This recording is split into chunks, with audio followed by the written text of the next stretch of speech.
আর বাড়িতে গিয়ে আমরা গাছে উঠি, ওই লোকটা আমাকে তাড়া করে, তাড়া করলে ওরা দৌড় দিয়ে চলে যায়, আমি ধরা পড়ে যাই। তো উনি আমাকে কি করলো, কানে ধরে ঠাস ঠাস করে গালে আর পিঠে দুটা থাপ্পড় দিয়ে দিল। কত বয়স তখন?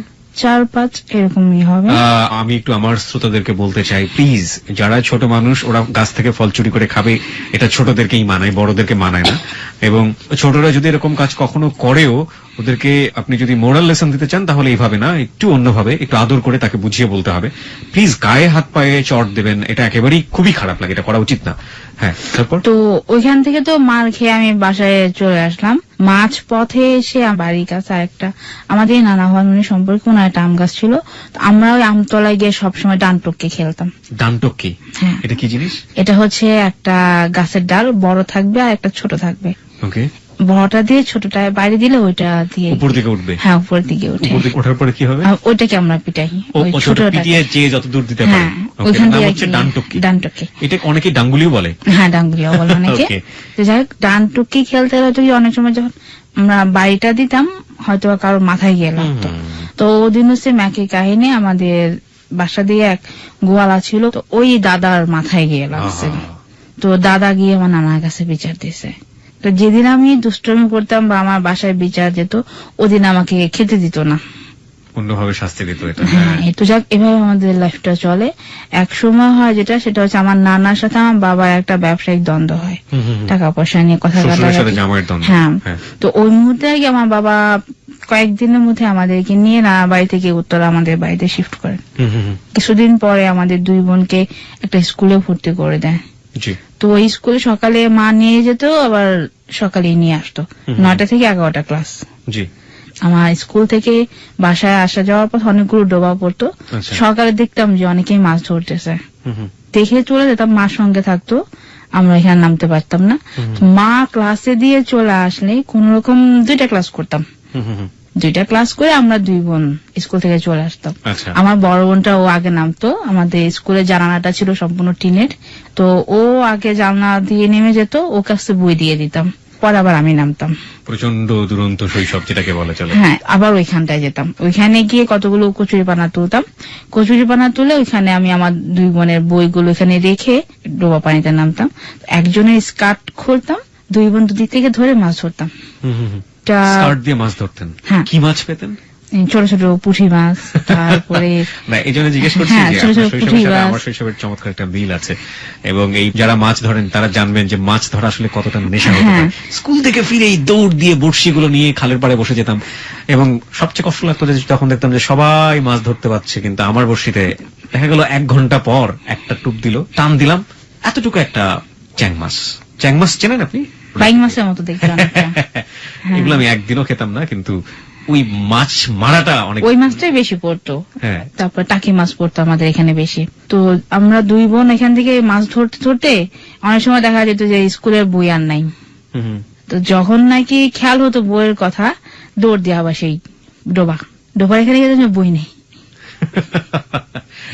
মা তো বাসায় গেলে পিটাবে, কি করবো, পরে আমার বোনকে বলতাম একটা কাজ করি, কি আমার পেটে ব্যথা, তুই মাকে বলছি মা রুমা তো পেটে ব্যথা, স্কুলে বই রেখে আসছে ভুলে। হ্যাঁ, তো 2 হাত দিয়ে পেট চেপে বাসা যেতাম। মা বলতো কি হয়েছে, মামা না খুব পেটে ব্যথা, স্কুলে 2টা ক্লাস করে চলে আসছে, তো বই কই? মা বই তো স্কুলে রেখে আসছি। আরেকটা নেশা ছিল যেটা আমার, সেটা হচ্ছে আমাদের বাড়ির পেছনে একটা পুকুর ছিল মেম্বার কাকার, ওনার আবার 70 থেকে 90টা হাঁস ছিল। আমি কি করতাম, মাঝে মধ্যে আমি দেখতাম যে হাঁস ডিম পাড়তেছে, পড়ে যাবে, আস্তে করে ওদের পেছনে গিয়ে হাত দিয়ে রাখতাম, বিউটিফুল ফিলিংস। ডিম পড়তো, তো ওই ডিম নিয়ে আমি একদিনই আমার মাকে দিই যে মা আমি ডিম আনছি। কোথায় বেশ এতগুলা ডিম, চুরি করছো? না মা, চুরি করি নাই। তাহলে কাকার হাঁসগুলো যে ডিম পার ওইখান থেকে আনছে। তো মা গিয়ে ওদিন খুব একটু রাগ করছে, বলছে আর কোনদিন এরকম করলে তোমার হাতে রক কেটে ফেলবো, কারো জিনিস আনা ভালো না। তো ওই মাছ ধরার নেশাটা আমাদের মধ্যে থাকতো। তো একদিন আমরা দুই বোনও মাছ ধরতে নামছি সবার সাথে, তো আমি দেখতেছি যে কাদার ভেতর দিয়ে একটা মাছ যাচ্ছে, কিলবিল করে। কিলবিল করে। তা আমি ভাবছি যে ওইটা হয়তো শিং মাছ বা বাইং মাছ। তো বাইং মাছ আর শিং মাছ ধরার নিয়ম তো আমি জানি, মাথায় ধরতে হয়। আমি আবার ওইটা মাথার মধ্যেই ধরছি, হাতের উপর নেওয়া। বোনকে বলছি, সোমা দেখ আমি একটা বাইং মাছ ধরছি। আমার বোন দেখে যে এটা মাছ তো না, সাপ। সাপ, সাপ, ধরা সাপ ছিল এটা। একদম ছিটকে দূরে ফেলাই দিছি, ফেলে দিয়ে আমি ওইখানে সিনসারা পড়ে গেছে। আচ্ছা, তো কাকা এরা সবাই মিলে আমাকে আমাদের বাসায় নিয়ে আসছে, মাথায় পানি দিছে। একটু যখন জ্ঞান আসছে, ওই দিন থেকে আমার জ্বর ছিল। প্রচন্ড দুরন্ত শৈশব। এখানে একটু সাপ নিয়ে বলতে চাই। ঢোড়া সাপ অনেকেই চিনবেন না, বিশেষ করে শহরের ছেলেমেয়ে যারা আজকে হ্যালো 8920 শুনছেন। মজার বিষয় হচ্ছে যে আমি একদম হলফ করে বলতে পারি, গ্রামের একেবারে 10টা ছেলে মেয়েকে যদি বাছাই করা হয় তাহলে 10 জনের একদম কমন শৈশব হচ্ছে এটা। আর ঢোড়া সাপ হচ্ছে এমন একটা সাপ যেটা সাধারণত পানিতে এই বিভিন্ন পুকুরে থাকে, ওনাকে পাগাড়ও বলে। এবং এগুলোর আসলে বিষ নেই। এবং এটা নিয়ে এক ধরনের মিথ আছে যে আসলে ঢোড়া সাপেরই নাকি বিষ ছিল, সেই বিষগুলো নাকি শিং মাছ নিয়ে নিয়েছে, মাগুর নিয়ে নিয়েছে একটু একটু করে, যার জন্য বিষ নাই। মজার গ্রামীণ মিথগুলো। তো যাই হোক, আর ওই তখন থেকে যে ভয় জিনিসটা, এটা এখন আমার ভিতরে কাজ করে। তখন থেকে আমি আর পুকুরে নামি না, আমি একদম শান্ত একটা মেয়ে। এর মধ্যে ক্লাস 5-এ যখন পড়ি তখন বৃত্তিতেই, আমি বৃত্তি পরীক্ষা চলছিল, তখন আমি অঙ্ক পরীক্ষাটা দিয়ে আসছি। আমার ইংরেজি পরীক্ষা তার পরের দিন। আমাদের বাড়িতে বড়ই গাছ ছিল অনেক বড় একটা। আচ্ছা, টক বড়ই? টক বড়ি। তো আমি স্কুল থেকে এসে আমার স্কুল ড্রেস খুলে আমি বড়ই গাছে উঠি। তো ওই মুহূর্তে আমার মা একটা লাকড়ি দিয়ে আমাকে গাছে ঢিল দেয়। তো মার ওই ঢিলটা দেয়, আমি খুব তাড়াতাড়ি করে নামতে গিয়ে আমি পা পিছলে পড়ে যাই। আর ওইখান থেকে পড়ে গিয়ে আমার বাম পায়ের তালু থেকে একটা টিন ঢুকে, টুকরা টিন একদম উপর দিয়ে বের হয়ে যায়। আমি অনেক বড় একটা ব্যথা পাই। তো পরের পরীক্ষাগুলো আমি আমার বাবার কোলে করে স্কুলে যেতাম, এবং বাবা আমার বেঞ্চে বসতো, বাবার কোলে বসে আমি লিখতাম। কারণ আমি পাই করে লিখতে পারতাম না, পাতা ঝুলাইতে পারতাম। একদিক থেকে মজা ছিল বাবার কোলে বসে পরীক্ষা দেয়া। তো বাবার কোলে বসে, এটাই আর কি। যাই হোক, আমি বাবার কোলে বসে পরীক্ষা, খুব একটা নার্ভাস ছিলাম। রেজাল্ট যখন বেরোয় আমি ভয়ে স্কুলে যাই না, ফেল যদি করি একটা কেমন বান্ধবীরা কি বলবে স্কুলে গেলে, দিলি তো। আব্বা যখন স্কুলে গেছে, আমাদের হেড স্যার ছিলেন, উনি আমাদের খুব আদর করতেন, দুই বোনকে খুব আদর করতেন। তো স্যার বাবাকে দেখে বলতেছে যে ভাই স্কুলে আসতে হবে না, আপনি আগে মিষ্টির দোকানে মিষ্টি নিয়ে আসেন। বাবা বলছে কেন? কারণ বুঝেন নাই আপনার মেয়ে তো বৃত্তি পাইছে, আপনি মিষ্টি নিয়ে আসেন। তো আমার বাবা শুনে সে সঙ্গে সঙ্গে বাজারে যায়, গিয়ে মিষ্টি কিনে আমার স্কুলে সব টিচারদেরকে দেন, বাসায় নিয়ে আসেন। তো বাবা বাসায় এসে উনি সরাসরি বলে না যে আমি বৃত্তি পেয়েছি। আমার বাবা বাসায় ঢুকছে, একদম মুখ কালো। আমার বাবাকে দেখে আমি খুব ভয় পেয়ে গেছি। আমি মা আমি বৃত্তি পাইনি। পরে খুব কান্নাকাটি করতেছে আমার ঘরে বসে। পরে মাকে বলছে যে ও বৃত্তি পেয়েছে। তো মা আমার কানে কানে বলে কি যে রুমা তুই কিন্তু বৃত্তি পেয়েছিস। আমি এমন জোরে একটা আর কি মারে ধরে যে লাভ দেবো না জোরে চিক্ষর দেবো, আমি কিছু বুঝতে পারতেছিলাম না। এত একটা আমি একদম থ হয়ে গেছি যে এত কষ্ট করছি। তারপর আমি হাই স্কুলে ভর্তি হই, আমার সেকেন্ড ক্লাস। যেটা এখানে একটা কথা আমার না বললে হয় না, যেটা আমি যখন হাই স্কুলে পড়ি তখন থেকে এখন আমি যে রুমা, আমার এই প্রত্যেকটা পদে পদে যার অবদানটা বেশি আমার বাবা আমার পরে, সে হচ্ছেন আমার স্যার। আমার স্যার উনি এখন জীবিত নাই, আল্লাহ ওনাকে ব্যস্তবাসী করুক। ওনাকে আমি এখনো শ্রদ্ধার সঙ্গে স্মরণ করি। Ahsanullah master MP. Ahsanullah master MP তো বিখ্যাত মানুষ। হ্যাঁ, উনি আমার স্যার ছিলেন। তো উনি খুব আদর করতেন। আর যখন স্যার কাছে পড়তে যেতাম, স্যার সবসময় বলতেন যে দেখ তো যে জীবনে চলতে গেলে আর বাঁচতে গেলে সবসময় নীতি আর আদর্শ, এই দুইটা জিনিস ঠিক রাখবে, দেখবে আল্লাহ তো কোথাও আটকাবে না। তো স্যার সবসময় দেখে বলতেন যে সেটা তুমি 3টা কাজ করবা না, কোনো মানুষের পেটে লাথি দিবা না, বা কখনো কারোর ক্ষতি করবা না, দেখবা তোমারও ক্ষতি হবে না। আমি আজ পর্যন্ত এই 3টা কাজ করি না। যখন আমি নামাজ পড়ি আমি আল্লাহর কাছে একটা কথা বলি, আমার 2 হাত দিয়ে তুমি মানুষের ক্ষতি করাইও না, যদি পারো কারোর জন্য যাতে করতে পারি আমি, আমাকে ওই ক্ষমতাটুকু দিও। চমৎকার। তো যাই হোক, আমি ক্লাস 8-এ যখন পড়ি তখন আমি বৃত্তি দেই আবার। তো ওই মুহূর্তে যে একটা ব্যাপার যেটা, সেটা হচ্ছে যে আমার সাথে আমার বান্ধবী আছে একজন, ওর নাম রুমা। ও আমাদের বাসা পাশাপাশি বাসা। তো রুমা একজনের সঙ্গে অ্যাফেয়ার করে, স্বপন ভাই। তো স্বপন ভাইয়ের সঙ্গে রুমা দেখা করবে। তখন আমাকে বলতে একটা কাজ কর, তুই আজকে সেকেন্ড ক্লাস করার পরে ছুটি নে। কিভাবে ছুটি নেবো? স্যারকে বলতে, স্যার আমার পেটে ব্যথা, বাসায় চলে যাব। এই কথা তুই বল, তাহলে স্যার ছুটি দিয়ে দেবে। তখন আমি স্যারকে বললাম যে স্যার আমার তো খুব পেটে ব্যথা, আমি ক্লাস করতে পারতেছি না। স্যার বলছে তোমার বাসার পাশে কে থাকে? আমি স্যার আমার সঙ্গে রুমা থাকে। ঠিক আছে তুমি রুমাকে নিয়ে চলে যাও। তো রুমাকে নিয়ে আমি বের হয়ে চলে আসলাম। স্বপন ভাইকে আমাদেরকে নিয়ে একটা বেবি ট্যাক্সি করে আমরা সোজা এয়ারপোর্টে চলে গেলাম। তখন তো এয়ারপোর্টে একটা পার্ক ছিল, তো ওইখানে গিয়ে আমরা বসছি একটা ফাস্টফুডে, বসে আমরা কথা বলতেছি। ওই মুহূর্তে আমার ফুফাতো ভাই বাবুল ভাই ও ফাস্টফুডের দোকানে গেছে। আমার ভাইটা এখানে দেখে আমার বাসায় ফোন দিল আমার মাকে, মামি রুমা কোথায়? রুমা তো স্কুলে ক্লাস করতেছে। রুমা তো স্কুলে না, রুমা এয়ারপোর্টে একটা ছেলে সহ। মা বা স্কুলে খবর নিয়ে দেখলো যে আমি স্কুলে নাই। বাসায় যাবো আমাকে বলছে যে তোর স্কুল ছুটি হয়েছে কখন? আমার সবসময় যে সময় হয় ওই সময় যে ছুটি হয়েছে। তো পড়াটা দেখা আমাকে, তো আগের দিনে যে পড়াটা ছিল ওই পড়াটা আমাকে আমি দেখাইছি, আর যে 2টা ক্লাস করলাম ওই 2টা ক্লাসের পড়া আমি দেখাইছি। তো তুই কি আমাকে সত্য পড়া দেখাইছিস? এটা কি ঠিক পড়া? আমি কেন মাই কথা বললেন কেন? না তুই তো মনে আজকে ক্লাস ফাঁকে দিছিস। যাই হোক আমার মা বলতেছে যে বাবুল তোকে দেখছি এয়ারপোর্টে। তখন আপনারা উত্তরাতে থাকেন? তখন আমরা উত্তরাতে থাকি আমাদের বাড়িতে। তো যাই হোক, বাড়ি মানে কি আপনাদের নিজের বাড়ি? হ্যাঁ নিজের বাড়ি। যেহেতু মার কাছে ধরা পড়ে গেছি আমি কথা বলবো না। আচ্ছা আপনি আমাদেরকে বলবেন আপনার বাবা কি করতেন? আমার বাবা একজন ব্যবসায়ী ছিলেন। ওকে, হ্যাঁ তারপর? তো মা আমি একটা ক্লাস ফাঁকি দিয়েছি সত্য, তবে সেটা আমার জন্য না। কার জন্য? মা আমি রুমার জন্য ক্লাসটা ফাঁকি দিয়েছি। রুমাকে কি চিনতো? হ্যাঁ রুমাকে চিনতো, কারণ আমাদের বাসা পাশাপাশি বাসা। তো যাই হোক মাকে আমি সত্য কথা বলছি, বলার পর মামাকে এতটুকু বলে মা দেখো যা তুমি করছো আজ কি করছো, আর কখনো ক্লাস ফাঁকি দিবা না। তখন আপনি ক্লাস 8-এ পড়েন? আমি ক্লাস 8-এ পড়ি, বৃত্তি কোচিং করি তখন। তো যাই হোক আমার কোচিং শেষ, পরীক্ষা চলতেছে, আমি পরীক্ষা দিচ্ছি। এই মুহূর্তে একদিন হঠাৎ করে আমার বাসায় খবর আসলো যে আমার বাবা মাথা ঘুরে পড়ে গেছে হসপিটালে। সবাই তাড়াহুড়ো করে হসপিটালে চলে যায় বাবার কাছে। 2 দিন থাকার পর বাবাকে বাসায় নিয়ে আসি। তো বাবা তখন সমস্যা যে বাবা গলা ব্যথা করতো।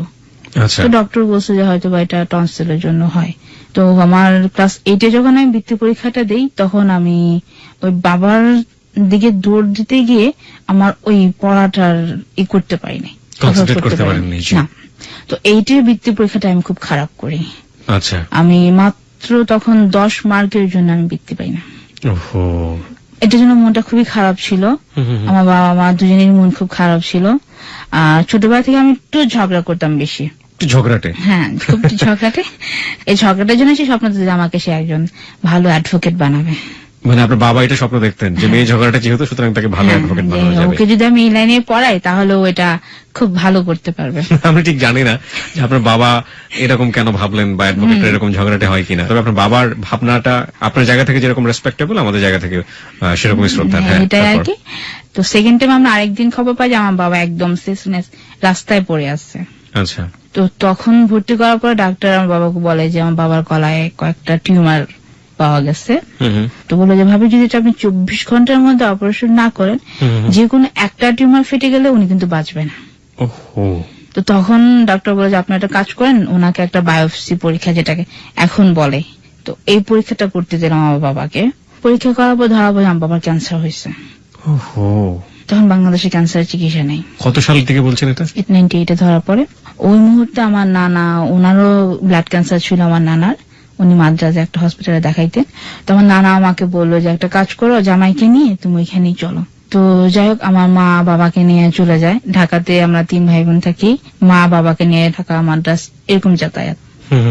9 শেষে দিয়ে আমার বাবা যখন ক্যান্সারটা খুব গাঢ় হয়ে হয়ে যায়, বাবা একদম বিছানায় পড়ে যায়। খেতে পারতেন না, কিচ্ছু খেতে পারতো না। তখন হয় কি আমাদের 2 বোনের লেখাপড়া চালানো খুব কষ্ট হয়ে যাচ্ছিল আমার মার। তখন আমার মা দুজনকে ডাক দিয়ে বললো যে দেখো তোমাদের 2 জনের পর আমি চালাইতে পারবো না, তাহলে তোমার বাবার পিছনে ছোটাছুটি করতে পারবো না, তোমরা যে কোনো 1 বোন পড়ো। আমার বড় বোন তখন বললো যে মা ও রুমা পড়ুক, আমি তাহলে পড়াটা স্টপ করে দেই। তো যাই হোক আমার বোনের পড়াটা স্টপ করে দেয়। আমি ম্যাট্রিক পরীক্ষা দিই। আমার ম্যাট্রিক পরীক্ষাতে রেজাল্ট খুব ভালো আসে। পাশ করে বের হওয়ার পরে ওই বছর আমি আর কলেজে ভর্তি হইনি, ভর্তি হতেই পারি না। আমার ফ্যামিলি তো এরকম স্কোপ ছিল না যে কলেজে ভর্তি হব। তো যাই হোক আমার বাবা দেশে চলে আসলো। ডাক্তার আমার মাকে বলে যে ভাবি আপনি নাকি একদম গ্রামের বাড়ি চলে যাবেন, কারণ ওনার যে অবস্থা উনি যে কোনো একটা দিন অ্যাক্সিডেন্ট হয়ে যেতে পারে। রাইট, ঢাকায় রাখারও দরকার নাই। যাক, আমার মা বাবার সঙ্গে গ্রামে থাকে, আমরা মহাখালীতে থাকি। এই মোমেন্ট আমি একটু জানতে চাচ্ছি, এই কারণে যে ক্যান্সারের একটা পেশেন্ট একটা বাড়িতে থাকা মানে ওই বাড়ির এনভায়রনমেন্ট যে কতটা টাফ হতে পারে, কতটা ভয়াবহ হতে পারে, কতটা কষ্টের হতে পারে, প্রিয় শ্রোতা যাদের হয়নি আল্লাহ মাফ করুক, ইভেন ইউ ক্যান ইমাজিন। আমি একটু জানতে চাই আপনার কাছ থেকে, আপনাদের বাবা যখন এরকম অসুস্থ, তখন কি আপনারা বুঝতে পেরেছিলেন যে আপনার বাবার জন্য আপনাদের কিছুই করার নেই এবং একটা সময় বাবা যে কোনো মুহূর্তে মারা যেতে পারে? এই ফিলটা কি হতো? আমরা একদম শেষে, কারণ তখন আমার বাবা উনি পলিটিক্স করতেন, তো আমার বাবাকে যে কেউ যদি দেখতো বলতো যে উনি ডিফেন্সের হাই লেভেলের কোন অফিসার। তো আমার বাবা যখন ক্যান্সারটা একদম গাঢ় হয়ে ধরা পড়ে, আস্তে আস্তে আস্তে আমরা দেখি যে আমার বাবার সেই বডি ফিটনেস আর নেই, তার হাত পা একদম খুব কান্না পেত আমাদের। তো যাই হোক, আমার বাবা শেষ পর্যন্ত 2000 সেপ্টেম্বরের 5 তারিখে মারা যায়। আমাদের বাড়ির পেছনে বাবাকে কবর দেওয়া হয়েছে কাঁঠাল গাছের তলায়। আমার বাবা একটা গাছ ছিল, বছরে 4টা কাঁঠাল ধরতো। বাবা খুব শখ করা গাছ, এটা ইন্ডিয়া থেকে উনি কিনে আনছিল গাছটা। 4টা বেশি কখনোই গাছে কাঁঠাল ধরেনি, এখনো না। ওই 4টা কাঁঠাল এখনো ধরে, আর ওই কাঁঠালগুলো আমাকে খেতে পারি না। এটা যখন কাঁঠালটা পাকে তখন এটা নষ্ট হয়ে যায়। একটা ব্যাপার যেটা, আমার বাবা যখন মাটি দিয়ে আমার বাসায় চলে আসি, 3-4 দিন বাবা মিলাদ পড়ানোর পর থেকে আমরা যেটা দেখি, আমার বাবার যে ভাইরা ছিলেন, আমার চাচারা, তারা কেউ আমাদের সঙ্গে কথাও বলতো না, কেমন যেন ব্যবহার করতো আমাদের সঙ্গে। তো যাই হোক, ওই মুহূর্তে আমার নানুরা আমাদেরকে ঢাকা নিয়ে আসে। নানা বাড়িতে থাকে, এখান থেকে নানা ফ্যামিলিতে থাকি, নানা ফ্যামিলিতে চলতে থাকি। তো এক সময় যেটা নিজে থেকে কিছু করার জন্য চেষ্টা করি, আমার ফ্যামিলির জন্য, যে আমি কিছু করি। তো ওই সময়টা থেকে 2003-এর কথা, আমি চাকরি খুঁজতে শুরু করি আমার জন্য। কয়েক জায়গায় আমি চাকরির জন্য যাই, কয়েকটা শোরুমে যাই, তখন আমাকে কেউ চাকরি দেয় না, সবাই বলে মেয়েটা ছোট। আমাদের বাসায় ভাড়া থাকতেন একটা আন্টি, তো মুন্নি আন্টি আমাকে বলে, একটা কাজ করতে পারেন, আপনার নানিকে বা আপনার মামাদেরকে বলবেন না, আমি একটা চাকরি নিয়ে দেবো আপনাকে। হ্যাঁ বলেন, তাহলে বলবো না। আমি কোথায়? গার্মেন্টস এর। তো পরের দিন আন্টি আমি করবো, আপনি আমাকে নিয়ে চলেন। ঠিক আছে, কালকে সকালে আপনি আমার সঙ্গে যাবেন। তো আমি আন্টির সঙ্গে চাকরিতে যাই, ওখানে আমার চাকরি হয়, যে একটা পোস্ট ছিল হেল্পার। তো ওইখানে আমি চাকরি করি। কিসের হেল্পার এটা? এটা ছিল যে একটা মেয়ে কার মেশিনে কাজ করবে, ওর সামনে আমি কাজ করব। ওকে। আর আমি যেহেতু পড়ালেখা জানি, ওরা আমাকে ওই কাজগুলো করতে দেয় নাই। ওরা আমাকে যেটা দিত সেটা হচ্ছে গিয়ে বিভিন্ন নাম্বার ছিল কাপড়ের, এগুলো আমাকে মিলাইতে দিত। তো যাই হোক, ওইখানে আমার চাকরি হয় 700 টাকা বেতন। চাকরি করতেছি, আমার মা 2-3 দিন ফলো করলো যে আমি সকালে যাই রাতে আসি, এই তো চাকরিটা কি রে, আমাকে একটু কর। তো মা, আমি তো দেখলাম কোথাও চাকরি পাই নাই, তো আন্টি আমাকে এটা নিয়ে দিছে, তোমরা কোনো রাগারাগি করো না, আমি করতে থাকি আর চাকরি একটা ভালো জায়গায় খুঁজতে থাকি। পর আমার মা একটু রাগারাগি করে, তারপর আমি বোঝানোর পরে মা আর কিছু বলে। আমার চাকরি করাটা কি দরকার ছিল এই সময়টাতে আপনাদের ফ্যামিলির জন্য? খুব বেশি দরকার ছিল। আচ্ছা, তখন আপনার বয়স কত? 14-15 এরকম। 14-15 বছর বয়সে আপনি একটা হেল্পারি জব করছেন, 700 টাকা বেতনে প্রতি মাসে। যাই হোক, ওইখানকার যা আন্ডারে আমি কাজ করতাম, মঞ্জু মামা, তো উনি আমাকে একদিন বলতেছে যে তুমি তো লেখাপড়া জানো, তোমাকে এমন একটা কাজ শিখাই দেই, তুমি এই কাজটা করো, এটা করে তোমার স্যালারিও ভালো দেবে, তুমি ভালো চলতে পারো। কি কাজ? কোয়ালিটির কাজ, তোমাকে আমি সবকিছু শিখিয়ে দেবো। তো মঞ্জু মামা আমাকে সবকিছু শিখিয়ে দিল। তো একদিন হঠাৎ বলছে, রুমা তুমি কালকে ওই অফিসের লোক নিবে, আমাদের পাশে একটা গার্মেন্টস, তো তুমি ওই অফিসে গিয়ে ইন্টারভিউ দিবা, আমি এখানকার একজনকে বলে রাখছি তোমার কথা। তো তুমি কিবিয়া, ওখানে এক ভাইয়া ছিল, কিবিয়া ভাইয়া ছিল, তো বলে তুমি ওনাকে গিয়ে খোঁজ করবা, তো উনি তোমাকে নিয়ে যাবে। তো আমি গিয়ে সকালে গেটে গেলাম, গিয়ে বললাম যে কিবিয়া ভাই, আমি মঞ্জু মামা আমাকে পাঠিয়েছেন, তো উনি আমাকে নিয়ে গেলেন। হ্যাঁ আমি জানি। তো উনি ভিতরে নেওয়ার পরে যেটা হয় যে আমাকে এখানে ইন্টারভিউ নেয়, টিকে যায়। তো উনি আমাকে বলে যে ঠিক আছে, তোমাকে আমি প্রথম অবস্থায় 2200 টাকা স্যালারি দেবো, 2200 টাকা স্যালারি পাবা, 200 টাকা হাজিরা বোনাস পাবা, আর ওভারটাইম পাবা তুমি। ওকে। তা আমি 700 টাকা থেকে 2200 টাকা স্যালারি, অনেক টাকা। তো এই চাকরিটা আমি করতে থাকি। প্রতি মাসে আমার 4500-5000 টাকাও স্যালারি ওঠে কোন কোন মাসে। আমাদের মধ্যে আর সংসার ওই অভাবটা নেই। ওকে। এর মধ্যে যেটা, আমার বাবা মা যাওয়ার পর আমার ইমিডিয়েটলি যে বড় বোনটা ছিল সুমাপা, ওর বিয়ে হয়ে গেছে। ওকে। আমাদের 3 জনের সংসার খুব ভালোই চলতেছে। তো যাই হোক, আমি আবার এখানে আরেকটা যেটা কাজ হলো, আমাদের অফিসে যে বাইং হাউস থেকে যে বায়ার গুলো আসতো, তো ওইখানকার এক ভদ্রলোক আমাকে বলছে যে রুমাপা, তুমি একটা কাজ করতে পারেন, সেটা হচ্ছে গিয়ে আপনি আরেকটু ভালো কিছু চেষ্টা করতে পারেন। কি সেটা? আপনি যে কোনো একটা বাইং হাউসে আপনি গিয়ে একটু ট্রাই করে দেখতে পারেন। তো ওই ভাইয়াটা আবার আমাকে একদিন একটা অ্যাড্রেস দিল উত্তর একটা বাইং হাউসে, বলছে আপনি এখানে যান, এখানে একজন ব্যাংক কিউসি নিবে, আপনি এখানে গিয়ে একটু ট্রাই করে দেখেন। আপনি টিকে যাবেন, যেহেতু আপনার সব কাজ জানা আছে, বোঝা আছে। তো যাই হোক, আমি ওই ইন্টারভিউ দেওয়ার জন্য আমি মহাখালী থেকে আমার বাসা থেকে বের হই। এটা ছিল 2003 সেপ্টেম্বরে। সকালে বের হয়ে আমি বাসে উঠি। বাসে উঠে আমাদের গাড়িটা খিলক্ষেত ফ্লাইওভার এখানে যখন যায় তখন গাড়িটা নষ্ট হয়ে যায়। মহাখালী থেকে খিলক্ষেত পর্যন্ত আমার পাশে একটা মেয়ে বসা ছিল, ও মেয়েটার সঙ্গে আমি কথা বলতে বলতে আসি। আমরা এখানে দাঁড়াচ্ছি, আরেকটা গাড়ি এলে আমরা গাড়িতে উঠবো। তো ওই মুহূর্তে যেটা হয়, দুইটা গাড়ি, আমি দেখতেছি যে দুইটা গাড়ি আসতেছে, একটা ওভারটেক করবে। তো পেছনে যে গাড়িটা ছিল ওই গাড়িটা সামনের গাড়িটাকে ওভারটেক করতে গিয়ে আমাদের পাশে আমরা যা দাঁড়ানো ছিলাম তাদের সবাইকে ধাক্কা দিয়ে ফেলাই দিয়ে গেল। এক ধরনের একটা অ্যাক্সিডেন্ট। হ্যাঁ, সাথে যে মেয়েটা ছিল, তো ওই মেয়েটাকে দেখলাম যে মেয়েটা ওখানেই নাই, ও মারা গেছে। তো যখন দেখলাম যে মেয়েটা মারা গেছে তখন আমার আর জ্ঞান নেই, আমি আর কিছু বলতে পারবো না। তো যাই হোক, ওইখান থেকে আরেকটা যেটা হলো, আমার তখন মাথার চুল ছিল খুব অনেক বড় একটা খোপা হতো মাথায়। আমার মাথার খোপাটা খুলে গিয়ে রাস্তায় ছড়ায় যায়। তো খোপাটা খুলে রাস্তায় ছড়া যায়, তখন আরেকটা মাইক্রোবাস চাকার সাথে আমার চুলটা পেঁচায় যায়। ও আবার আমাকে খিলক্ষেত থেকে আপনার জসীমুদ্দি রোড পর্যন্ত টেনে নিয়ে যায়। যখন জসীমুদ্দি রোডে এখানে যায়, ক্রসিং এর আগে র্যাব অফিসের সামনে, তো ওইখানকার কয়েকজন ডিউটিরত র্যাব আর পুলিশ ওরা আমাকে বের করে, দেখে যে গাড়ির ভেতরে দুই দিকে আমি বাড়ি খাচ্ছি, চাকার দুই সাইডে বাড়ি খাচ্ছি। আপনার তো স্ম্যাশ হয়ে যাওয়ার কথা, ব্লেন্ড হয়ে যাওয়ার কথা, একদমই অবস্থা।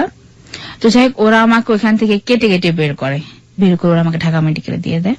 বাসায় 4 দিন যায় না। আমার মা তো খুব টেনশন, এখানে আমি এক রাত কোথাও বাইরে থাকি, আপনার সাথে যোগাযোগও নেই, কোনো যোগাযোগ নেই, তখন তো ফোন ইউজ করি না। তো 4 দিন পরে যেটা হয় যে একটা পত্রিকাতে একটা অ্যাড দেয় আপনার নিখোঁজ।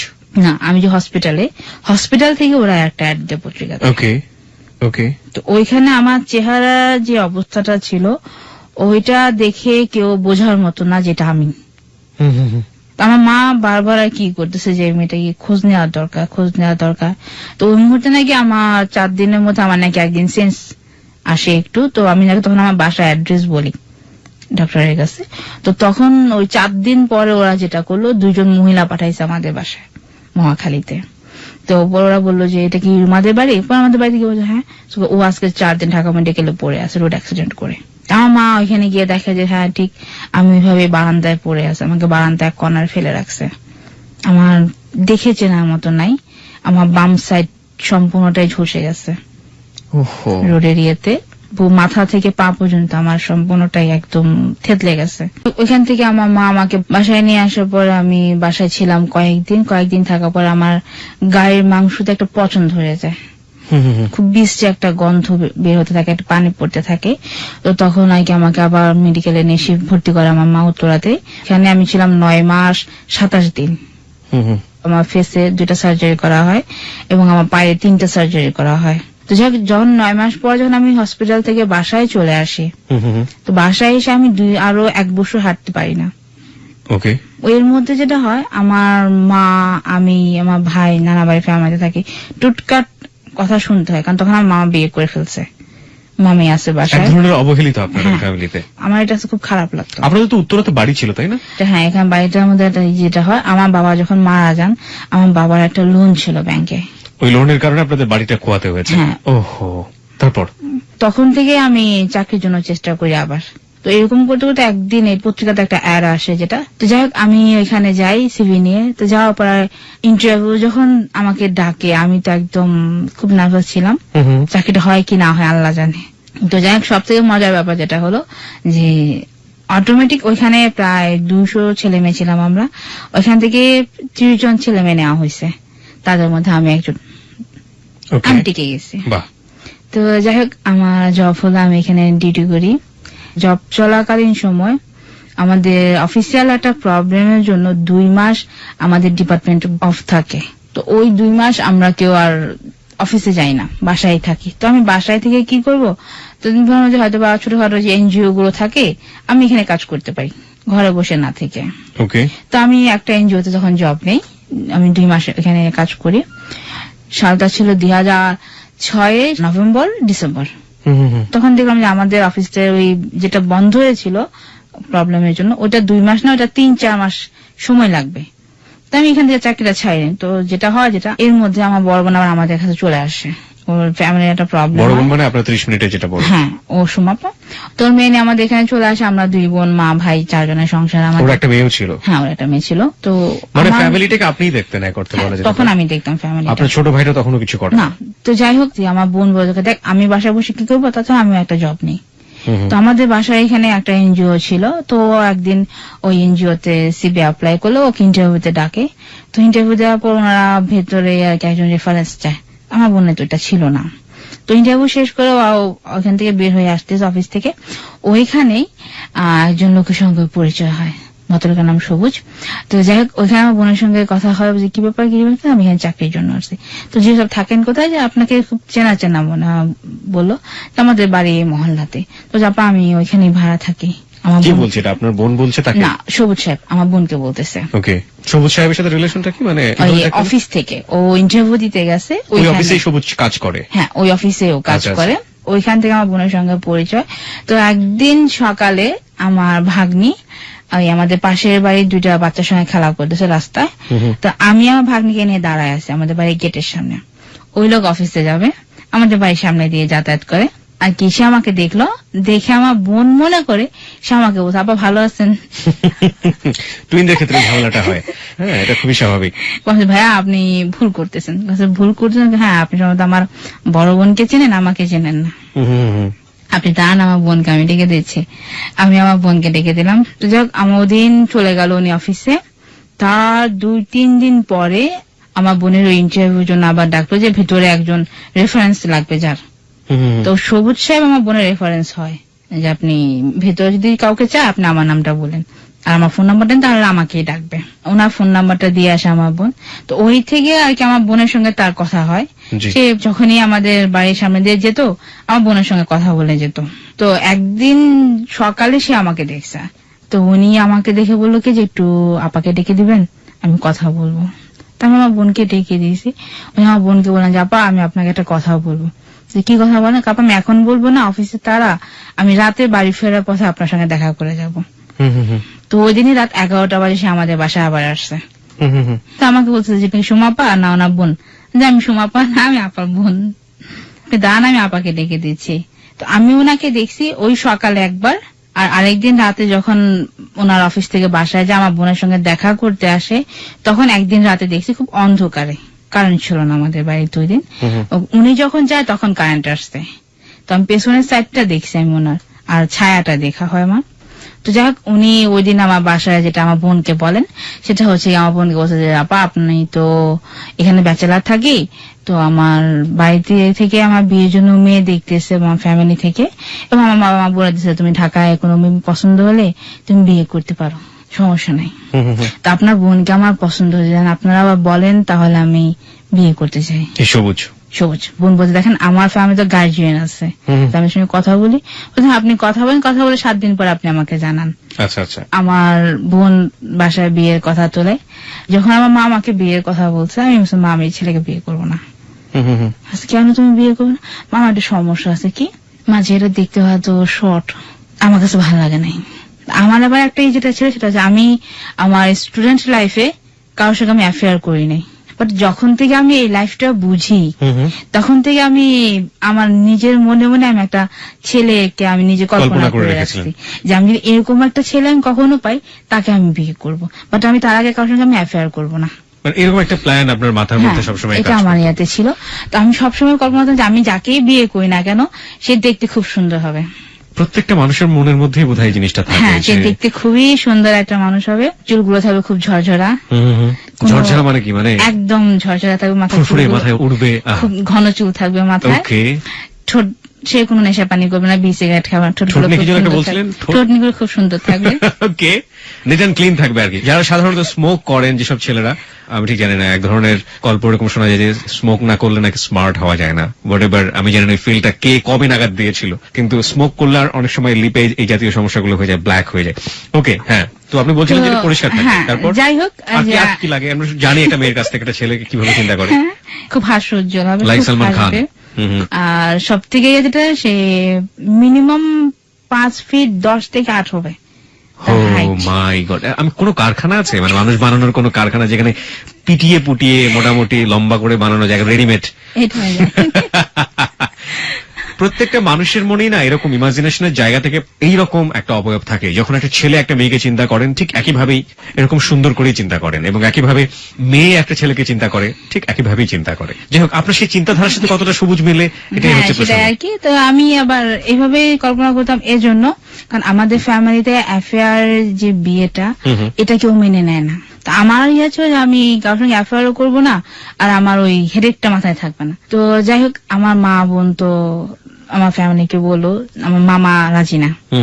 তো আমার মা নানু বলছে, দেখ ছেলেটা খুবই ভালো, তোর আগে একবার দেখে তারপর সিদ্ধান্ত নেই যে বিয়ে দিবি কি দিবি না, দেখলে তো বিয়ে হয় না।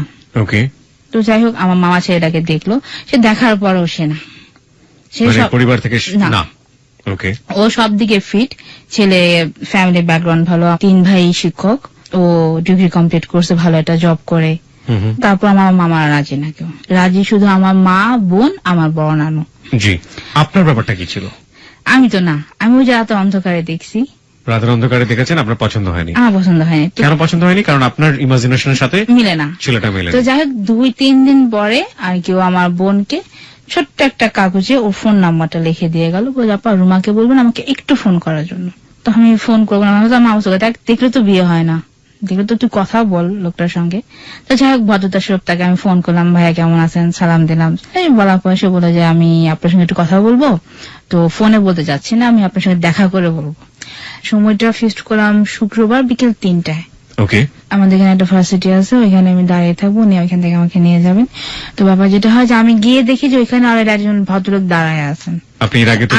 না, ওকে আমি তো ওইভাবে দেখি নাই, ভদ্রলোক আসতেছে না। তার আগে যেটা, আমার থেকে ঠিক 10 গজ কি 15 গজ দূরে একটা লোক দাঁড়ানো। তো লোকটাকে আমি খুব দেখতেছি, একদম সরাসরি দেখতেছি না, একটু চোখ বাঁকা করে দেখতেছি। মনে মনে বললাম যে আমার মাকে এমন একটা ছেলে দেখতে পারে না আমার জন্য, খুব সুন্দর একটা ছেলে। আচ্ছা, ওই ছেলেটাকে আপনার পছন্দ হয়ে গেছে? আচ্ছা, আমি যা চিন্তা করি তার সঙ্গে মিলে গেছে। ওরকমই সে দেখতে, সে কালো একটা ব্লেজার পরা, লেমন কালার টি শার্ট। তো 20 মিনিট পর যখন আমি সবুজ সাহেবকে ফোন দিলাম যে ভাই আমি কি চলে যাব না দাঁড়ায় থাকবো, আমি দাঁড়াইতে পারতেছি না, খুব বিরক্ত লাগতেছে। তো উনি আমাকে বললো কি যে আমি তো দাঁড়াইয়া আছি। আচ্ছা, আপনি কোথায় দাঁড়ায় আছেন? আমি তো আপনার পাশে। কই, আমার তো কেউ না, আমি একা দাঁড়ানো। আপনি যাকে দেখতেছেন আমি সেই সবুজ। মানে ওই কোট পরা লেমন কালারের, ওটাই সবুজ। ডিলেমা তৈরি হয়ে গেল। আপনি ফার্স্ট মিট করলেন তো আপনার ওই যে বোনের মেয়ের সাথে খেলতেছিলেন বা কোন একটা কিছুতে দাঁড়িয়েছিলেন, ওই সময় সমস্যা আসলো? আমি তখন বুঝতে পারি না, এই জন্য শীতের সকাল ছিল তো, গলায় মাফলার ছিল, কান মুখ সম্পূর্ণ ঢাকা ছিল। সো আপনি ওনাকে ভালো করে আমি দেখেন নাই। নেক্সট টাইম যখন তাকে দেখলেন আপনি রাতের আধারে আমাদের বাড়ি থেকে সে বের হয়ে যাচ্ছে, ওই সময় কারেন্ট আসছে।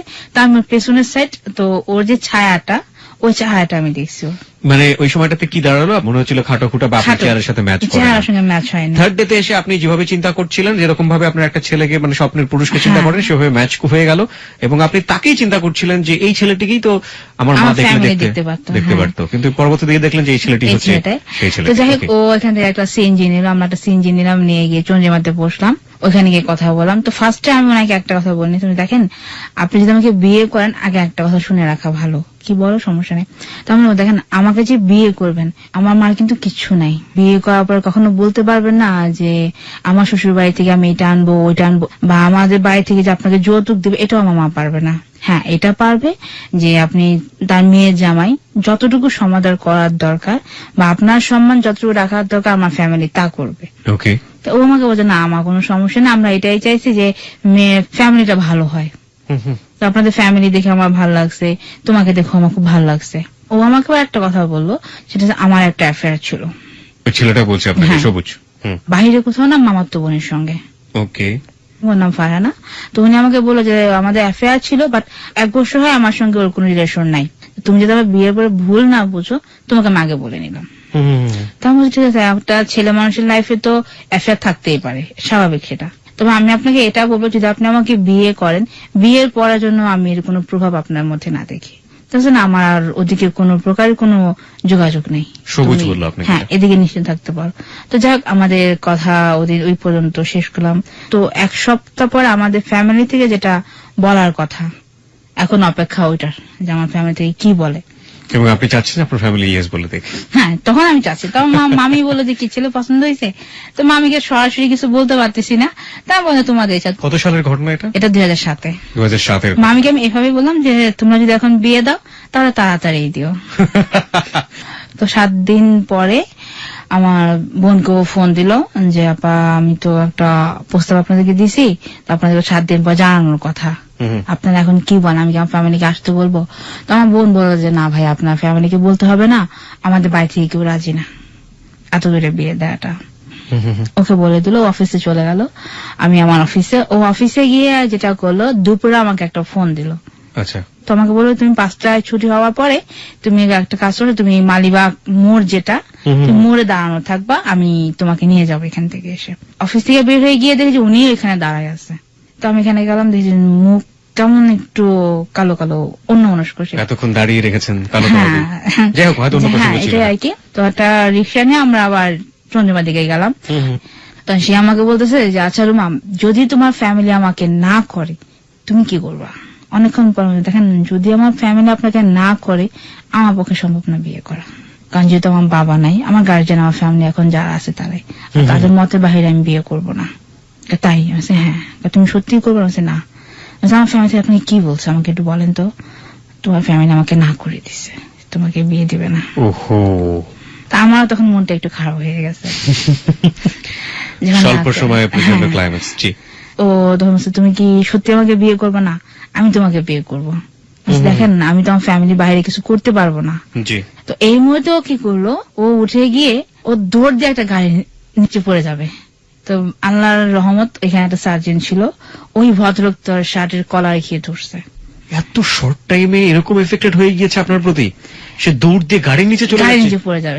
ওই লোকটাকে তো ধরে বললো কি যে ভাই দেখেন, ফ্যামিলি ব্যাপারগুলো রাস্তায় না আনাটা ভালো, আপনার বাসায় গিয়ে আপনাদের প্রবলেমটা। খুব ভালো একটা কথা বলেছে সার্জেন্ট, এবং এই সার্জেন্টের সাথে আমি একটু গলা মেলাতে চাই। অনেক সময় আমরা বিশেষ করে এই অনভিপ্রেত ঘটনাগুলো দেখে থাকি, বিশেষ করে বয়ফ্রেন্ড এবং গার্লফ্রেন্ড যারা আছেন এখানে শুনছেন, আমরা আপনাদেরকে একটু রিকোয়েস্ট করতে চাই, এটা আসলে শুধুমাত্র আপনাদেরকে না, এটা হয়ে থাকে ইভেন আমাদের ব্যক্তিগত জীবনেও। বিশেষ করে অনেক সময় দেখবেন যে রাস্তাঘাটে না আমরা এত বেশি সিন ক্রিয়েট করে ফেলি যে হাতাহাতির পর্যায়ে পর্যন্ত চলে যায়, এবং এগুলো চারপাশে লোকজন দেখে খুব বিব্রতকর অবস্থার মধ্যে পড়ে। তো আমার মনে হয় কি যে দুটো পদ্ধতি হতে পারে। একটা হচ্ছে রাগ যেটাতে হয় সে বিষয়টা রাস্তাঘাটে নিয়ে আলোচনা না করাটাই ভালো। আর একটা হতে পারে যদি আলোচনা করেন তাহলে মাথায় রাখা যে আপনারা এখন রাস্তার মধ্যে আছেন, পাবলিক প্লেসে আছেন, সুতরাং যাই করেন না কেন ওই সিন ক্রিয়েট লেভেলটাতে না যাওয়া, হুইচ ইজ রিয়েলি রিয়েলি হেটেবল, এবং এগুলো খুবই খারাপ লাগে, নিজেরাও কষ্ট পাবেন এবং পরবর্তীতে রাস্তাঘাটের মধ্যে কিন্তু ওই ছেলে মেয়ে থেকে শুরু করে এবারে সবাই থাকেন, এবং খুবই অস্বস্তিকর। হ্যাঁ, আমি বেশ কয়েকটা এরকম দেখেছি, ঠাস ঠাস করে গালে জল লাগিয়ে দেয়। হ্যাঁ, দেখে আমি একদম গা হাত পা পর ঠান্ডা হয়ে গেছে। তো আমি বলবো দেখেন রাস্তাঘাটে কোনো সিনক্রেট করে না, আমার খুব ভয় লাগতেছে, তবে তুমি আমাকে বিয়ে করবে কিনা সেটা বলো। তুমি ঠিক আছে, আপনি আমাকে একটা দিন সময় দেন। আচ্ছা। না, একদিনও না, তুমি এখন কাজ অফিসে যাবা, আমি এখন বিয়ে করবো। আচ্ছা আচ্ছা আচ্ছা ঠিক আছে ভাই, আপনি আমাকে আজকে রাত সময়টা দেন, আমি আজকে রাতের মধ্যে আপনাকে আমি রেজাল্ট জানাই দেবো আমি কি করব। আমি বাসায় যাই, বাসায় গিয়ে আমার মা বোনের সঙ্গে আমি একটু কথা বলি, অনেক কষ্টে আমি ওকে কনফিউজ করি। বাসায় আসার পর আমি আমার মাকে বললাম যে মা, সবুজ ভাইকে কি বলছো তোমরা?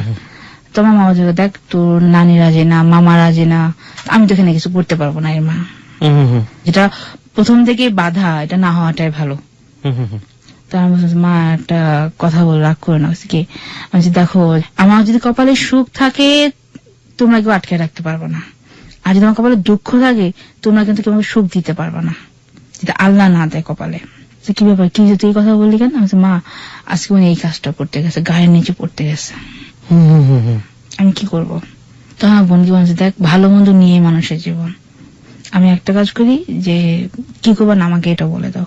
তো মা বললো যে দেখ ঠিক আছে, তুই একটা কাজ কর, তুই যদি ভালো মনে ছিল এটা ভালো, তাহলে তুই বিয়েটা কর, কারণ তোর কপালে যা আছে তাই হবে, তোকে আমি আল্লাহর উপরে ছেড়ে দিচ্ছি। তো যাই হোক, ও রাত 12টা বাজে আমাকে ফোন করছে। ফোন করার পরে আমি বললাম যে আমার মা বোন রাজি হয়েছে, আপনি বিয়ের যে কোনো একটা দিন ঠিক করেন। তো যে আমি কাল সকালে বিয়ে করবো। সকালে তো সম্ভব না, সকালে সম্ভব না, আপনি সন্ধ্যার সময়টা। এই ছেলেটা যে এত ক্রেজি হয়ে গেল, আমাদের জানার ইচ্ছা হচ্ছে যে কতদিনের সম্পর্ক এটা? মাত্র 2 সপ্তাহ থেকে 3 সপ্তাহ না? 1 সপ্তাহ। 1 সপ্তাহ? 1 সপ্তাহের মধ্যে ছেলেটা এত ক্রেজি হয়ে গেছে আপনার উপরে? 1 সপ্তাহ। This is happening. ওকে, তারপর যাই হোক, তো পরের দিন সকালে আমি অফিসে গেলাম। অফিসে গিয়ে আমার এমডি স্যারকে বললাম, আমি অফিস থেকে ছুটি নিয়ে চলে আসছি। ওকে আমি ফোন দিলাম যে আমি অফিস থেকে বের হচ্ছি, আপনি একটু মৌচাকে আসেন। জি। তো মৌচাকে আসলো। মৌচাকে আসার পরে আমরা আর কি ওর জন্য যে কেনাকাটাগুলো করার দরকার এগুলো আমি করে নিলাম, কিন্তু আমার জন্য আমি কোনো কেনাকাটা করি না। আমাকে আমার এক ভাবি ছিল, আমার খুব ভালো একটা ফ্রেন্ড আমার ভাবিটা, তো উনি আমার জন্য একটা বিয়ে শাড়ি কিনলো। জি। তো কেনাকাটা করে আমি আমার বাসায় চলে যাই, ও ওর বাসায় চলে যায়। আমাদের কথা সন্ধ্যায় আমরা একসাথে হব। ওকে। আমাদের বাড়ি থেকে ওই সন্ধ্যায় বিয়েটাকে আপনারা ঠিক করে ফেলছেন যে হ্যাঁ ওদিন সন্ধ্যায় বিয়ে করছেন? হ্যাঁ সন্ধ্যায়। আপনার ফ্যামিলি সবাই জানে কেনাকাটাও চলছে? হ্যাঁ, সবুজের ফ্যামিলি কি জানে? তখন ও বলছে যে ও ফ্যামিলিতে বলছে, ওই মুহূর্তে ও আপনাকে বলেছে যে হ্যাঁ ওর ফ্যামিলিতেও বলা হয়েছে। হ্যাঁ এটা বলছে। তো যাই হোক, সন্ধ্যায় আমরা বিয়ে করলাম মহাখালী কাজ অফিসে গিয়ে। আমার এক নানু ছিল, আমার বোন ছিল, আমরা 4 জন যাই এখানে। আমার 2টা আঙ্কেল ছিল, 6 জন ছিলাম। এখানে আমাদের বিয়েটা হয়। সবুজের পক্ষ থেকে কে ছিল? ওর পক্ষ থেকে ও কাউকে নেয় নাই। আপনারা জিজ্ঞেস করেননি যে? হ্যাঁ, আমার বোন জিজ্ঞেস করছে তোমার এখান থেকে কেউ আসে না কেন। তো বলছে আমার বাবার অবস্থা খুবই সিরিয়াস, ওনার আমাদের আত্মীয়স্বজন কেউ আসার মতন এখন নাই। নোবডি, কেউই আসেনি? কেউ না। এবং ওই ছেলের পক্ষ থেকে কেউই না? কেউ না। তো তোমার ফ্রেন্ড সার্কেল কেউ না? ফ্রেন্ড সার্কেল কেউ না, মানে ও শুধু একা এসেছে? ও একা আসছে। আমি একটু থামাচ্ছি আপনাকে। আপনারা এক ধরনের এসেন্স পেয়ে গিয়েছেন যে গল্পের মোড়টা আসলে কোন দিকে যাবে। তারপর আমি বলবো যে জীবনের গল্পে আজ করাটা খুবই মুশকিল, যে আসলে জীবনের গল্প কোন বাঁকে গিয়ে কোথায় থামে। আপনারা ওই ফ্যামিলি সম্পর্কে খোঁজ খবর নিয়েছিলেন ওই মুহূর্তে? বা কি করে? আমার যখন আমাদের সঙ্গে ফ্যামিলি বিয়ের কথা ফ্যামিলিতে বলে, তখন আর কি আমার ফ্যামিলি খোঁজ নিয়েছে। ওর মামা, ওর ভাই, এরা সবাই মিরপুরে থাকে। মিরপুর 14 নম্বর আমার ভাসুর থাকেন, 10 নম্বর আমার শ্বশুর থাকেন, মামা শ্বশুর। এই খোঁজ খবর নিয়ে আছে। আমার ভাসুর ও যে অফিসে জব করতো আমাদের বাড়ির পাশে, ওই অফিসেই জব করেন। আর ও যে ডিপার্টমেন্টে জব করতো, ডিপার্টমেন্টের চিফ ছিলেন আমার ভাসুর। আচ্ছা আচ্ছা আচ্ছা। তো যাই হোক, আমাদের বিয়েটা হয় সন্ধ্যায়। তো বিয়ে হয়ে যখন আমরা কাজ অফিস থেকে বের হয়ে যাই, তখন আমাকে বলতেছে, রুমা তুমি আপাদের সঙ্গে বাসায় চলে যাও, আমি বাসায় যাব না। কোথায় যাবেন? কারণ মিরপুর যাবো আমার ভাইয়ের বাসায়। আমার 2টা ভাস্তি আছে, তো ওরা আমাকে না দেখলে খুব কান্নাকাটি করে। আচ্ছা। আমি আবার আমার নানুকে বললাম, জাপা এই ব্যাপার, উনি তো বাসায় যাবে না। তখন নানু যে এটা কি কথা, আজকে বিয়ে করলো, আজকে সে চলে যাবে বাসায়। আপনারা আপনাদের বাসায় নিয়ে আসতে চাচ্ছিলেন? হ্যাঁ, আমাদের বাসায়। কারণ ওর মধ্যে আমি তো কোনো বাসা নেই, বা ও থাকে একটা মেসে থাকে। আপা বলছে যে আমি বাসায় গিয়ে জবাব দিব কি, যখন তোমার আমাকে জিজ্ঞেস করবে কি রে মেয়ে বিয়ে দিলি, জামাই কই। তো এটা বলার পরে আমাদের বাসায় যায়। যাওয়ার পরে আমরা মোটামুটি সব আত্মীয় স্বজনই শুনে ফেলে যে রুমা বিয়ে করে ফেলছে। আচ্ছা। রাগ থাকা সত্ত্বেও আমার সব আত্মীয় স্বজন আমাদের বাড়িতে আসে। আইসা সবাই ওকে দেখে, আমরা সবাই সালাম টালাম করি, আমার নানুকে মামিকে সালাম করে সবাই দোয়া করে আমাদেরকে। যাক, ওই রাতে আমরা আমাদের বাসায় থাকি। একটা পর্যায়ে কথায় কথায় আমার মা বললো যে বাবা, কোনোদিন আমার মেয়েকে তুমি ফেলো না, কারণ ওর কিন্তু বাবা নাই। এখন তুমি ওকে বিয়ে করছো, তুমি ওর সব। তখন আমার মাকে উত্তর দিল কি যে মা, আমাদের ফ্যামিলিতে 2টা বিয়ে নেই কারো, আমাদের সবার একটা করে বউ, আমারও বউ একটা, আপনি এইটাই থাকতে পারেন। মানে সবুজ যাকে আপনি বিয়ে করলেন আপনার জামাই সেটা বললো? মাকে কথা বললো। তো আমার মা এই কথা শুনে খুব খুশি হলো। তো যাই হোক, আমাদের বিয়ের দিন থেকে শুরু করে বিয়ের 5 দিন 6 দিন খুব ভালো সময় যাচ্ছে। এর মধ্যে একটা ব্যাপার, যেটা আমি সবসময় চোখে কাজল পরি, খুব মোটা করে টান করে কাজল পরি। তো বিয়ের 2-3 দিন আমি কাজল পরি নাই। বিয়ের পরে একদিন সকালে আমাকে মুখে দিকে তাকায় আছে, তো বললাম যে কি ব্যাপার, কি দেখতেছো? আপনাদের ওখানে থাকতো ছেলেটা? হ্যাঁ, আমাদের বাসায় থাকতো। তো আমি কি দেখতেছি ভাবে, একটা ব্যাপার যেটা যে তোর মুখে একটা জিনিস নাই। আমার মুখে একটা জিনিস নাই, আমার মুখে এক্সট্রা কি আছে? একটা কাজ কর, তুই আয়নার সামনে দাঁড়া। আমি আয়নার সামনে দাঁড়ানো কি, আমার তো এক্সট্রা কিছু নেই। বিয়ের পর দিন থেকে আমাকে তুই করে বলে।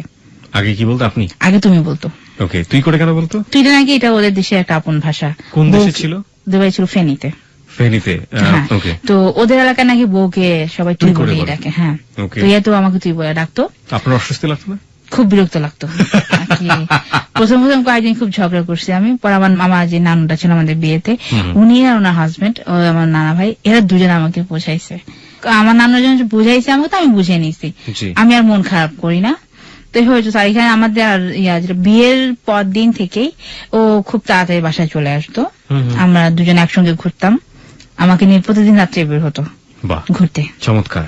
চল আমরা ঘুরে আসি। তো একটা রিক্সা নিলাম, রিক্সা নিয়ে দেখা যেত 2 ঘন্টা 3 ঘন্টা আমরা টোটাল ঢাকা শহরটা ঘুরতাম। মাঝে মধ্যে একটা চার দোকানে থামতাম, রাস্তায় দাঁড়ায় 2 কাপ চা খেতাম, আবার করতাম, আবার যেতাম ফুচকা, কোথায় ফুচকা গাড়িতে দেখলো এখানে আবার দাঁড়াতাম, ওইখানে আবার ফুচকা খেতাম। ওগুলো করতে করতে করতে ঘুরে 2-3 ঘন্টা, রাত্রে 12টা 1টার দিকে 2জন বাসায় ফিরতাম। তো যেটা ওই আয়নার সামনে দাঁড়ানোর পরে ও আমাকে বলছে যে তুমি চোখে কাজল পড়ো না। আমি না, আমি চোখে কাজল পড়ি নাই। দেখ এই জন্যই তোকে মরা মরা লাগে। এটা আবার কি? হ্যাঁ, তুই চোখে কাজল না পড়ে তোকে মনে হয় যে ওই মরা মরা মানুষগুলো যেমন ওরকম দেখা যায়। তো ও যেটা করতো, ওই দিন থেকে যতদিন আমি ওর কাছে ছিলাম, প্রতিদিন সকালে সে ঘুম থেকে উঠেই কাজল নিয়ে দাঁড়ায় থাকতো আয়নার সামনে। এটা ছিল খুব একটা ভালো ইয়া, কাজল দিয়ে তুই অন্য কাজ করো। চমৎকার। আমি প্রতিদিন সকালে চোখে কাজল পড়তাম, গোসল করে এসে চোখে কাজল পড়তাম। এখনো কাজল পড়ে আছেন? হ্যাঁ, আমি এখনো কাজলটা পড়ছি। খুব ভালো লাগতো এই দিনগুলো, যে একজন লোক আমার জন্য কাজল নিয়ে দাঁড়ায় থাকে, যেটা আমি কোনো কল্পনা করি নাই। সবার কাছে বলতাম, বিশেষ করে মামিকে বেশি করে বলতাম। আমার মামির সঙ্গে আমার খুব ফ্রেন্ডলি একটা সম্পর্ক ছিল। তো মামি বলতেছে, আহারে তোর এই কপাল, এই কপালটা আমাদের নাই। খুব ই করতো আমার সঙ্গে। তো যাক, আমাদের বিয়ের 7ম দিনের কথা এটা। একদিন রাত 12টার দিকে একটা ফোন আসছে। প্রতিদিন রাতে ফোনটা আসতো। ওই ফোনটা যখন আসতো, ফোনটা নিয়ে বাইরে চলে যাইতো এবং কথা শেষ করে নাম্বারটা ডিলিট করে আসে। আমি অতটা মাথায় নিই নাই কখনোই। তো ওদিন রাতে কয়েকবার এই ফোনটা বাজতেছে, আবার অফ হয়ে যাচ্ছে, আবার বাজতে 4-5 বার মাথায় আমি গিয়ে ফোনটা রিসিভ করি, সালাম দিই। সালাম দেওয়া একটা মেয়ে কথা। তো উনি আপু কে? আমাকে মেয়েটা বলছে যে তুমি কে, এত রাতে এই ফোনটা ধরছো? সুখের লাগিয়া এ ঘর বাঁধিনু অনলে পুড়িয়া গেল। শুরু হলো সাসপেন্স, দেখা যাক সামনে কোন দিকে যাই আমরা। আমি তো পুরা কি আমি কে মানে আপনি কে? আমার কথা তুমি আমাকে আগে এটা তুমি কি, আর এত রাতে এই ঘরে তুমি কেন? তাহলে এত রাতে একটা ছেলে ঘরে কে থাকতে পারে? এই বাড়িতে কেউ থাকে না। তুমি তোর বোন না, তুমি কে? আমি ওর বোন না, কিন্তু আমি ওর বউ। ও আমাকে বিয়ে করছে। তোমাকে বিয়ে করছে? ও তো বিয়ে হবে আমার সাথে। ওকে, মেয়েটা সরাসরি আমাকে বলছে। প্রিয় শ্রোতা, একটা জিনিস একটু লক্ষ্য করার মতো, দেখবেন যে একটা ছেলে 1 সপ্তাহের মধ্যে একটা মেয়ের জন্য ক্রেজি হয়ে গিয়েছে, রাস্তাঘাটে মরতে গিয়েছে, এবং সেই মেয়েটা তার ফ্যামিলিকে জানিয়ে কোনো না কোনো ভাবেই হোক এই ছেলেটাকে বিয়ে করে ফেলেছে। এবং আমরা কিন্তু এখন আবিষ্কার করতে পারিনি এই ছেলের পার্টটা, বিশেষ করে সবুজের পার্টটা, যে 1 সপ্তাহের মধ্যে সে কেন এরকম একটা মেয়েকে ভালো করে বুঝেই না, জানি না, সেরকম একটা মেয়ের জন্য রাস্তায় চলে গেল মরতে এবং তাকে বিয়ে করতে, শেষ পর্যন্ত মেয়েটাকে বিয়ে করেই ছাড়লো। আমরা ঘটনার প্রাসঙ্গিকতায় এটাও মোটামুটি আবিষ্কার করার চেষ্টা করবো যে আসলে সবুজ কেন এই কাজটি করলো। ওকে, তারপর? তো ওই মেয়েটার সঙ্গে আর কি তখন আমার এক কথা থেকে তখন একটা তর্ক বিতর্ক হয়। পরে আমি বলছি, আপা আমি এখন ফোনটা রাখি, সবুজ আসলে ও আপনাকে ফোন করবে, আপনি ওর সঙ্গে কথা বললেন, আমি ফোনটা রেখে দিই। তো ঘরে আসা বলছে যে তুমি কার সঙ্গে কথা বলছিস? তোমার একটা ফোন আসছিল হাসিনা আপাকে, তুমি তো ওনাকে ফোন দাও। জি, তুই ফোনটা ধরছিস? আমি হ্যাঁ, ফোনটা আমি ধরছি। আমি বলছি তুমি ওয়াশরুমে আসো, তুমি এসে ফোন করবা তাকে। তা কিছু বলিস নাই? আমি আর কিছু বলি নাই। আমাকে জিজ্ঞেস আমি কে? আমি সবুজের ওয়াইফ। এই কথা আমি তাকে বলছি। তো যাই হোক, ও মেয়েটাকে ফোন দিল, ফোন দিয়ে সে বাহিরে চলে যাবে ফোনটা নিয়ে। বাহিরে যাওয়া তাকে তুমি ঘরে বসে কথা বলো। তো মেয়েটাকে ও ফোন দিল, ফোন দিয়ে আর কি ও আপনি করে বলতেছে। তো ওর ফোনে স্পিকারটা একটু ভলিউমটা দেওয়া ছিল অনেক বেশি। তো ওরা যে ওই মেয়েটা যে ওকে যে খুব গালমন্দ করতেছে, তুই বললে ই করতেছে, এটা আমি শুনতেছি। আমি ওকে বললাম তুমি ফোনটা একটু আউট স্পিকার দাও তো, আপনার কথাগুলো শুনি। তো ও ফোনটা আউট স্পিকার দিল না। আমি কি করলাম, ওর হাত থেকে ফোনটা নিয়ে আউট স্পিকার দিয়ে দিলাম। তো সেটা ওকে বলতেছে যে তুই আমার সঙ্গে চিটারি করলি কেন? তুই আমাকে বলি বিয়ে করবি, আমার ফ্যামিলির কাছে তুই বললি তুই আমাকে বিয়ে করবি, তুই আমাকে বিয়ে না আরেকটা মেয়েকে তুই কেন বিয়ে করলি? কালকে সকালে আমার মামা যাবে তোর অফিসে, আমার মামা গিয়ে তোর সঙ্গে কথা বলবে, তোকে যা কিছু করে আমার মামা করবে। ও বললো কি, ওই মেয়েটা বলছে আচ্ছা আপা আমি এখন রাখতেছি, আমি সকাল অফিসে গিয়ে আপনাকে ফোন করবো। এটা বলে ফোনটা রেখে দিয়েছে। রেখে দিয়ে আমাকে বলছে কি ব্যাপার, তুই এই ফোনটা ধরলি কেন? আমি ফোনটা বারবার বাজতেছে, তুমি নাই, এই জন্য আমি ফোনটা ধরছি, আমার কোনো অন্যায় তো নাই। তো আমাকে বলছে ফোনটা বাজবে, তুই ধরলি কেন? আমি ফোনটা বাজবে ধরলি কেন? আমি তো তোমাকে বলে দিয়েছেন যে ফোনটা আমি কেন ধরছি। তো এক কথা দুই কথা ওর সঙ্গে আমার খুব একটু কথা কাটাকাটি হয়। এক পর্যায়ে ও কি করলো, ও আমাকে ধাক্কা দিয়ে খাটে ফেলে দিল। ওকে, ওর পরনে যে বেল্ট ছিল, বেল্টটা খুলে নিয়ে আমার গায়ের মধ্যে কতগুলো বাড়ি দিয়ে দিল। তোর জন্য আমাকে কালকে সকাল অফিস থেকে অপমান হওয়া লাগবে, তুই ফোনটা কেন ধরলি? অফিসে কি ছিল মেয়েটার?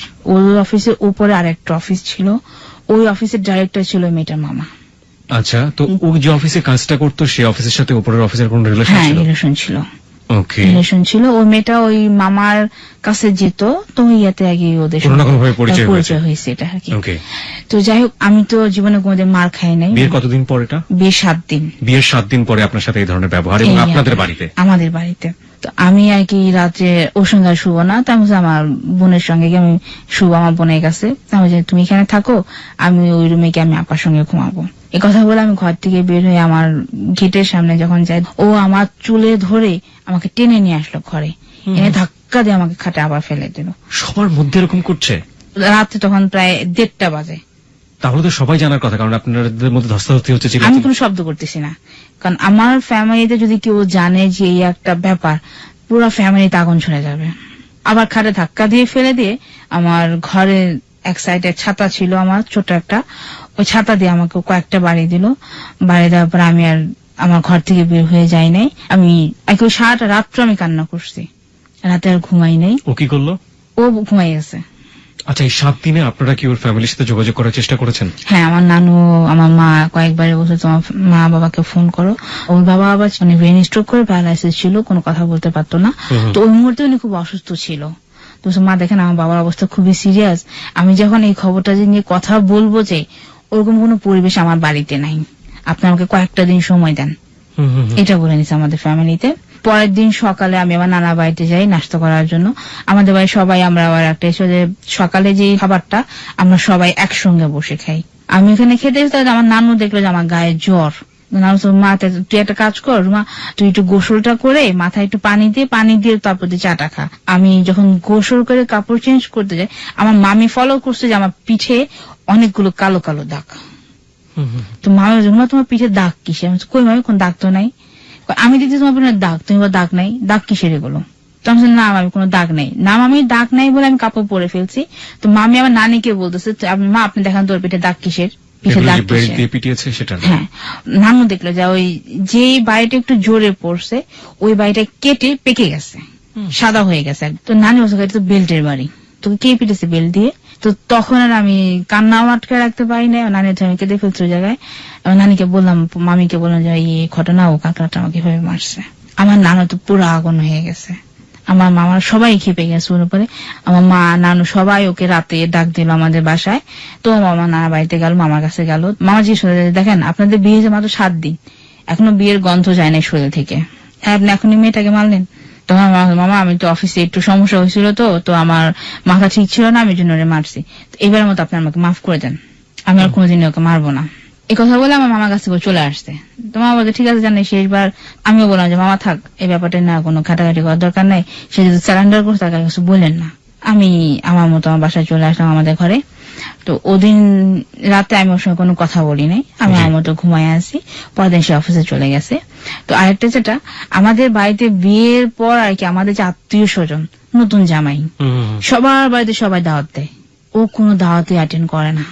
সবাই রান্না করে বসে থাকে, খাবার নষ্ট হয়ে যায়, রাত 1:30-2টা বাজে ওই লোক আসে না। তো এরকম আমার সবাই আর কি আমার উপরে ফেটা, পারিবারিক ভাবে একটা কালার হয়ে যাচ্ছে আর কি। তখন কেউ দেখি আমার সঙ্গে কেউ ভালো করে কথা বলে না, তুই এটা কি করলি, তুই কি সমাজ ছাড়া না তুই আমাদের ফ্যামিলি ছাড়া, তো জামাই এটা কি, তো জামাই কেউ দাওয়াত দিলে আসে না, কারো কাছে যায় না, এটা কি? আমরা তো এমন তো জামাই চাই নাই। তো যাই হোক, লাস্টে আমার ভাবি ওনার ছেলে মুসলমানি করাইছে, তো উনি দাওয়াত দিয়ে গেছে বাসায়, বলে সবুজ এটাই তোমার শেষ দাওয়াত, যদি আমাদের বাড়িতে তুমি না যাও আর কোনোদিন কোনো বাড়িতে উঠতে পারবা না। তো এটা বলে ভাবি চলে গেছে। তো ভাবি যাওয়ার পর বিকেলে আমি বললাম কি দেখো আজকে যদি দাওয়াতটা না যাই এটা কিন্তু খুব খারাপ দেখা যাবে। 2 দিন পর আমি কথাটা বলি, তো বলে তুমি রেডি হয়ে থাকো, আমি সন্ধ্যা এসে তোমাকে নিয়ে যাবো। তা আমি সন্ধ্যা এসে আমাকে নিয়ে যাবো, সন্ধ্যা থেকে আমি রেডি হয়ে বসে আছি। আমাদের বাড়ির সবাই দাওয়াতে চলে গেছে, আমি যাইনি। রাত 10টা বাজে আমি ওকে ফোন দিই, আমার আরেকটু দেরি হবে, তুমি থাকো আমি আসতেছি, আর তুমি বাসায় চলে যাও আমি আসতেছি। আমি ওর বাসায় যাই না, আমি ও আসলাম না তুমি আসো একসঙ্গে যাবো, আমার 1/2 ঘন্টা সময় লাগবে আসতে। আমার মা মামিরা সবাই তো দাওয়াত থেকে আইসা আমাকে যেভাবে পারছে আমার সঙ্গে বকাবদ্ধ রাগারাগি করে গেল ওর ব্যাপারটা নিয়ে। তো যাই হোক রাত 8টা বাজে ও বাসায় আসছে, বাসায় আসা তুমি যে বললা আমাকে রেডি হয়ে থাকার জন্য, আমি 5টা থেকে রেডি হয়ে আসা, এখন বাজে রাত 2টা, তুমি এখন বাসায় আসছো, এটা কি হয়? ও আমাকে একটা কথা বলছে, আমার ভাল লাগলে যাও, ভাল লাগলে যাবো না, এক কথা বারবার বলবি না। ও একটা পার্সোনাল লাইফ ছিল, যে পার্সোনাল লাইফে ও হ্যাপি ছিল না কোনো না কোনো ভাবেই। আমরা ওর কথা শুনে বুঝতে পারছি, ওর অ্যাটিটিউড শুনে বুঝতে পারছি যে ওর একটা ব্যক্তিগত জীবন ছিল, সেই ব্যক্তিগত জীবন সম্পর্কে আপনি তখনও স্পষ্ট করে কোনো কিছু জানেন না, একটু একটু আঁচ পাচ্ছেন, কিন্তু সেই ব্যক্তিগত জীবনে ও একেবারেই হ্যাপি না। ওকে, তারপর তো যাই হোক, ওই তখন ওই এক কথা দুই কথা ও আমাকে কি করে ঠাস ঠাস করে দুটো থাপ্পড় দিল দুই গালে, আমার গালে থাপ্পড় দিল। তখন আমি খুব কান্না করতাম, বললাম কি তুমি এসব কি শুরু করছো, তুমি বিয়ের কদিন তুমি ওদিন আমাকে মারলা, আজকেও আমাকে মারলা, কোন একটা ফ্যামিলি কারোর সময় তোমার জন্য মুখ দেখাইতে পারি না, আমি তো এমন না, দুইটা নাতিন আমাদের বাড়ির, আমরা সবাই আমাদেরকে মাথায় করে রাখে, আমাদের নাতিন জামাই বলতে কি আমাদের বাড়ির সবার কাছে একটা মাথার মনে মনে নাতিন জামাইকে তারা এত আদর করে, আর সেখানে তুমি কারোর সামনে ফেস হো না, সমস্যাটা কোথায়, যখন প্রবলেম থাকে আমাকে বলো। ওদিন হয়তো আমাকে মারছে, আমি ওরা কিছু বই নাই, আমি পরের দিন সকালে আমার মামির কাছে আমি বললাম যে মামি ও তো গতকালকেও আমাকে মারছে। তা মামি শুনে নিজে একা খুব কত রাগারাগি করলো আমার সঙ্গে, রাগ করে আমাকে বললো কি রুমা সব থেকে ভালো হয় তুমি একটা কাজ করো, তুমি দূরে চলে যাও। কারণ কি যে দেখা যাবে যে একদিন দুদিন 3 দিন তোমার নানি তোমার মামা এরা কেউ শুনবে যে তোমার গায়ে হাত তুলছে, তোমার এরা সবাই খেপে যাবে, তখন হবে কি যে শ্বশুর জামাইয়ের মধ্যে একটা হাতাহাতি হবে, মানুষ হাসবে তখন শুনলে এটা। তো যাই হোক আমার মামি সবার কাছে বললো যে রুমাকে কিছু পানি যা কিনে দাও, ও আলাদা ঘর নিয়ে থাকুক, বাড়িতে রাখার দরকার নেই, মেয়ে বিয়ে যখন তুলে রাখাটাই ভালো। মামি আর ওই কথাটা বলে নাই যে কেন চলে যাচ্ছে, ফ্যামিলি থেকে ফার্স্টে কেউ রাজি হয় না, মামা রাজি হয় না, পরে মামির কথাতে সবাই রাজি হয়েছে, ঠিক আছে ও আলাদা বাসা নেই। তো তখন আমি আলাদা বাসা নেই, আমরা এক রুমের একটা বাসা ভাড়া নিই, মার্চের 1 তারিখ আমরা বাড্ডা গিয়ে উঠি। নতুন বাসা ওঠার পরে 5-6 দিন আমার সে খুবই ভালো, সেম আগের মতো, খুব তাড়াতাড়ি বাসায় চলে আসে, আমাকে নিয়ে ঘুরতে যায়, এক প্লেটে ভাত নিয়ে ও নিজেও খায়, আমাকেও খাইয়ে দেয়, মানে একটা জায়গার একটা চেঞ্জ পেলেন। হ্যাঁ, এর মধ্যে যেটা হয় আমি আমার বিয়ের 1 মাস পরে আমার বাচ্চা কনসেপ্ট করে। 1 মাস পরে? 1 মাস পরে। ওকে। তো বাচ্চা কনসেপ্ট তখন কি আপনি জবটা করছেন না ছেড়ে দিয়েছেন? আমি জব করি তখন। তখনও জব করছেন? হ্যাঁ। বাচ্চা যখন কনসেপ্ট হয় তখন আমি মামিকে বলি ফার্স্ট, আবার মামি আমার মা নানু সবাইকে বলে, সবাই খুশি এটা শুনে। তোমার নানু ওকে ফোন দিয়ে বললো যে ওর মার বাচ্চা কনসেপ্ট করছে, ও মা নানা ভাই। 1 মাসের মধ্যে আপনাদের তখনও ওই ছেলের ফ্যামিলি সম্পর্কে আপনারা জানি না, জানেন না, যোগাযোগ করেননি? না, আমাদের বাড়ি থেকে ওকে বলা হচ্ছে যোগাযোগ করানোর জন্য, ও করাই দিচ্ছে না, এটাই আর কি। বাসায় গিয়ে যাওয়ার পর ও আমাকে জিজ্ঞেস করে যায় নানি একটা কথা বলো, এটা কি সত্যি? আমি বলছি হ্যাঁ এটা সত্যি। তো আমি একটা দেখলাম যে একটা মানুষ যখন এই কথাটা শুনে সবার মধ্যে একটা হাসি উজ্জ্বলতা থাকে, আর ওর মুখটা জানি কেমন কালো করে ফেললো, চুপসে গেল। তুমি কি ব্যাপার, তোমার কোনো সমস্যা? বলছি না সমস্যা না, আবার সমস্যা। বলছি যেমন? দেখ এখন আমার উপর আমার সংসারটা চলে, আমার বাবার অবস্থা খুবই খারাপ, আমার স্যালারিটা ওইখান থেকে বেশি নেই, এই মুহূর্তে বাচ্চাটা নিয়ে আগে ঠিক, বাচ্চাটা আমরা আরো পরে নেই, তুমি কি করতে চাচ্ছ? তুই এটা নষ্ট করে ফেল।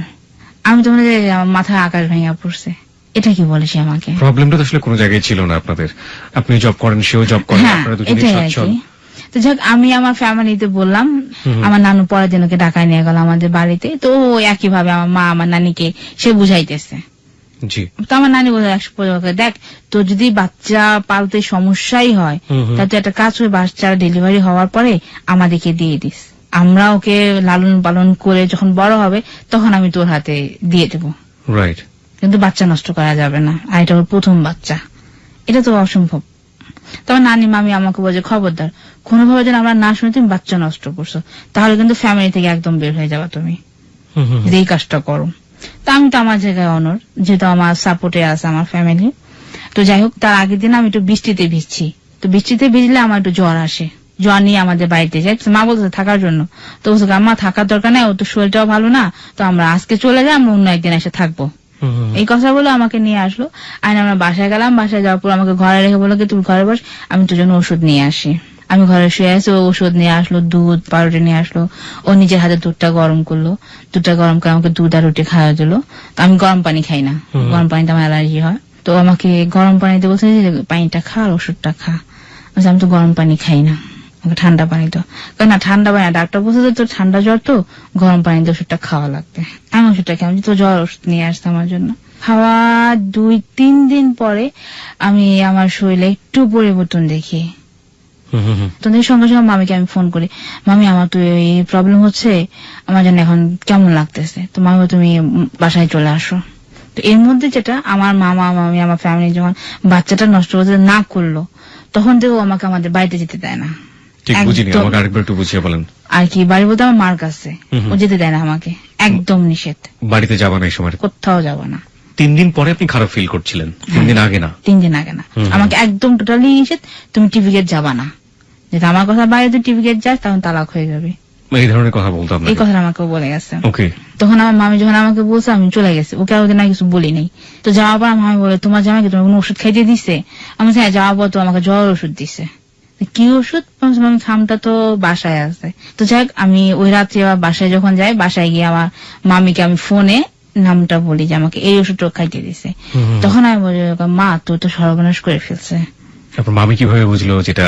আমার মামি তো একজন ম্যারিড পারসন, তার একটা কখন অ্যাবর্ট করেছিল? ওই ওষুধটা উনি 2-1 বার খাইছে। ওকে। তো যাই হোক উনি দেখো যে মা তোমার তো সর্বনাশ হয়েছে। কি সর্বনাশ? তোমার তো বাচ্চা নষ্ট হয়ে গেছে। যখন আমি এই কথাটা শুনছি আমার তো মনে হয় যে দুনিয়াতে নাই, এটা কি? তো ওই দিন রাতে আমি খুব কান্নাকাটি করতেছি, ও বাসায় আসছে অফিস থেকে, তখন তোর কি হয়েছে? আমি কোনো কথা বলি না। তো যখন হাত পা ধুয়ে ফ্রেশ হয়ে বিছানায় বসলো, কি তোর কি হয়েছে? আমার কি হয়েছে তুমি তো খুব ভালো করে জানো যে আমার কি হয়েছে। এতটুকু বিশ্বাস তোমাকে আমি করি, আমার জীবনে ফার্স্ট একটা সম্পদ, তুমি এটা কিভাবে নষ্ট করলা? যখন আমি কথা ওকে বলছি ও বুঝতে পারছে, ও বুঝে আমার কাছ থেকে সরে গেছে, সঙ্গে সঙ্গে আমার কাছে আর নাই, বাইরে চলে গেছে। কথা পর ঘুরে এসে বলতে চলে দেখ আল্লাহ যা করে ভালোর জন্য করে। আল্লাহ যা করে ভালোর জন্য করে মানে এটা কি ভালো? তুমি কাজটা করলা কেন? এক কথা ওর সঙ্গে আমার খুব তর্ক হয় বিরাট। তো তর্ক হলো ওদিন আর আমাকে গায়ে হাত তোলে না। তো পরের দিন সকালে ওর ভাবি ফোন করছে, যে মিরপুর 14 নাম্বার আমার ভাসুর থাকেন, তার ওয়াইফ নাগেল ভাবি। ফোনটা আমি ধরছি। তো আমি ধরার পর ভাবি আমাকে খুব গালিগালাজ করতেছে, আপনার দেবর সঙ্গে আপনি কথা বলেন তো ভালো কথা, তার সঙ্গে আপনি কথা, আপনি আমাকে বকাবাদ্য করতেছেন কেন? তো যাক এক কথা 2 কথা, আমার ওই জালের ফোনটা ধরা নিয়ে ওর সঙ্গে আমার খুব ঝগড়া হয়। তখন ও আমাকে প্রচুর মারছে। আমাদের বাড়িতে যে একটা জাম গাছ ছিল, জাম গাছের ডাল ভেঙে ওই ডাল দিয়ে আমাকে সে পিটাইছে। কে মারধর করে ঘরে ফেলে রাখা, সে শার্ট প্যান্ট পরে সে চলে গেছে ঘর থেকে। এদিকে আমার ঘরে যে বাজার সদাই কিচ্ছু নাই, ওদিকে তার কোনো খেয়াল নাই। এখন আমি আমার মার বাড়িতেও যাইতে পারি না, যদি ওর কথা ছাড়া আমি টিভি গেট যাই আমি তালাক হয়ে যাবো ওর কাছ থেকে। এই একটা কথা ছাড়া আমি টিভি গেট যাইতে পারি না। TV gate Mohakhali TV gate যেটা। যাই হোক আমি ওই রাস্তায় দাঁড়ায় থাকি তখন দিনের বেলা, কারণ আমাদের মহল্লা অনেকগুলো ফেরিওয়ালা দেখতাম যারা এদিকে এসে ফেরি করতো। তো যাক আমি একটা ফেরিওয়ালাকে পাইলাম, কাকা আপনি একটু আমার মামিকে গিয়ে বলেন, বাবা নানিকে বলেন যে রুমা বলছে যে বাড্ডায় যাওয়ার জন্য কাউকে। তো উনি গিয়ে আমার বাড়িতে খবর দেয়। তো তখন আর কি আমার বাসা থেকে সবাই আসে। তো আসে দেখা যায় আমি বিছানায় শুয়ে কান্নাকাটি। তো আমার নানি দেখলো যে ঘরে কোনো রান্না বান্না নাই। তো আমার নানি বুঝতে পারছে যে ঘরে কি চলতেছে। তো যখন বাচ্চাটা নষ্ট হয় তখন আমার নানি খেলে আমাকে একটা কথাই বললো, যে এই জন্য না করছিলাম এই ছেলেকে বিয়ে করার জন্য, তোমার নিজের সর্বনাশ নিজেরাই কাঁদছো, এখানে আমাদের কিচ্ছু করার না, আমাদের কারো হাত নাই। তো যাই হোক ওদিন আমার ফ্যামিলি দেখে আমার নানুরা দিকে চলে গেল, বাসায় বাজার সদাই করে দিয়ে গেল। মিরপুর থেকে 3 দিন পরে বাসায় আসছে। বাসায় আসার পর 3 দিন কোথায় ছিল, তো আমাকে কোনো উত্তর দেয় না। দেখ আমি জিজ্ঞেস করি না, দরকার নেই। 3-4 দিন আমি এভাবেই ছিলাম, ও ওইভাবেই ছিল, ওর মতো আমার মতো আমি। একদিন হঠাৎ করে আমার দেবর, আমি একটু ছোট যেটা রিপন ভাই, উনি বাহিরে থাকেন, উনি ফোন করছে। ফোনটা ধরছে বলছি একটু সবুজ ভাইকে দেন। তা আমি ওকে ফোনটা দিলাম, দেওয়ার পর কথা বলতেছে বাহিরে গিয়ে। তখন আমি শুনতেছি আর কি, যেটা ওকে যেটা বলা হয়েছে যে আপনি কি বউ ছাড়বেন না কিছু করবেন, আমরা অন্য কিছু চিন্তা করব।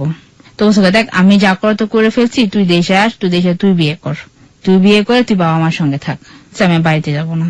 কথাবার্তা বলে ঘরে আসলো, আমি ওকে ভাত খেতে দিলাম। সকাল টাইমটা তো ভাতটাই খাই বেশি, যে আমার ইয়ে দুজন তো একসঙ্গে নাস্তা খাই প্রতিদিন, একই প্লেটে ভাত খাই, তো ওই দিনও সেম একই হবে। তো ওকে যখন আমি খাবারটা দিলাম ও কি করলো, ওই খাবারটা একা একাই খেলো। ওই দিন আমাকে বললো না যে ভাত খা, আমি আর সারাদিন রাগ করে ভাত খাই নাই। তো রাতে যখন সে বাসায় আসছে, বাসায় দেখতাম মুখটা একটু অন্যরকম। তো আমি কি ভাবো শরীর কি অসুস্থ, কিছু হয়েছে? আমাকে কিছু বলে নাই। ফ্রেশ হয়ে আসার পরে ঘরের মধ্যে বসে আছে, কিছু হয়েছে তোমার? হলে আমাকে বলো কি হয়েছে।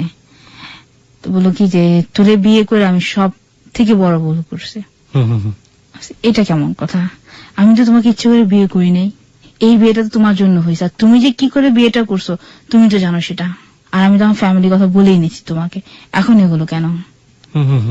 তো এক পর্যায়ে যাক ও আমাকে অনেক খোঁটা দিল, আমার এখানে বিয়ে করে ও কোনো কিছু পায় নাই, ও সব থেকে বঞ্চিত হয়ে গেছে, ওর কোনো সকাল রাত পূরণ হয় না। তো আমি কাঁদতে কাঁদতে আমি শুয়ে পড়ছি, যে এত কিছু বললো তো আমার খুব খারাপ লাগছে।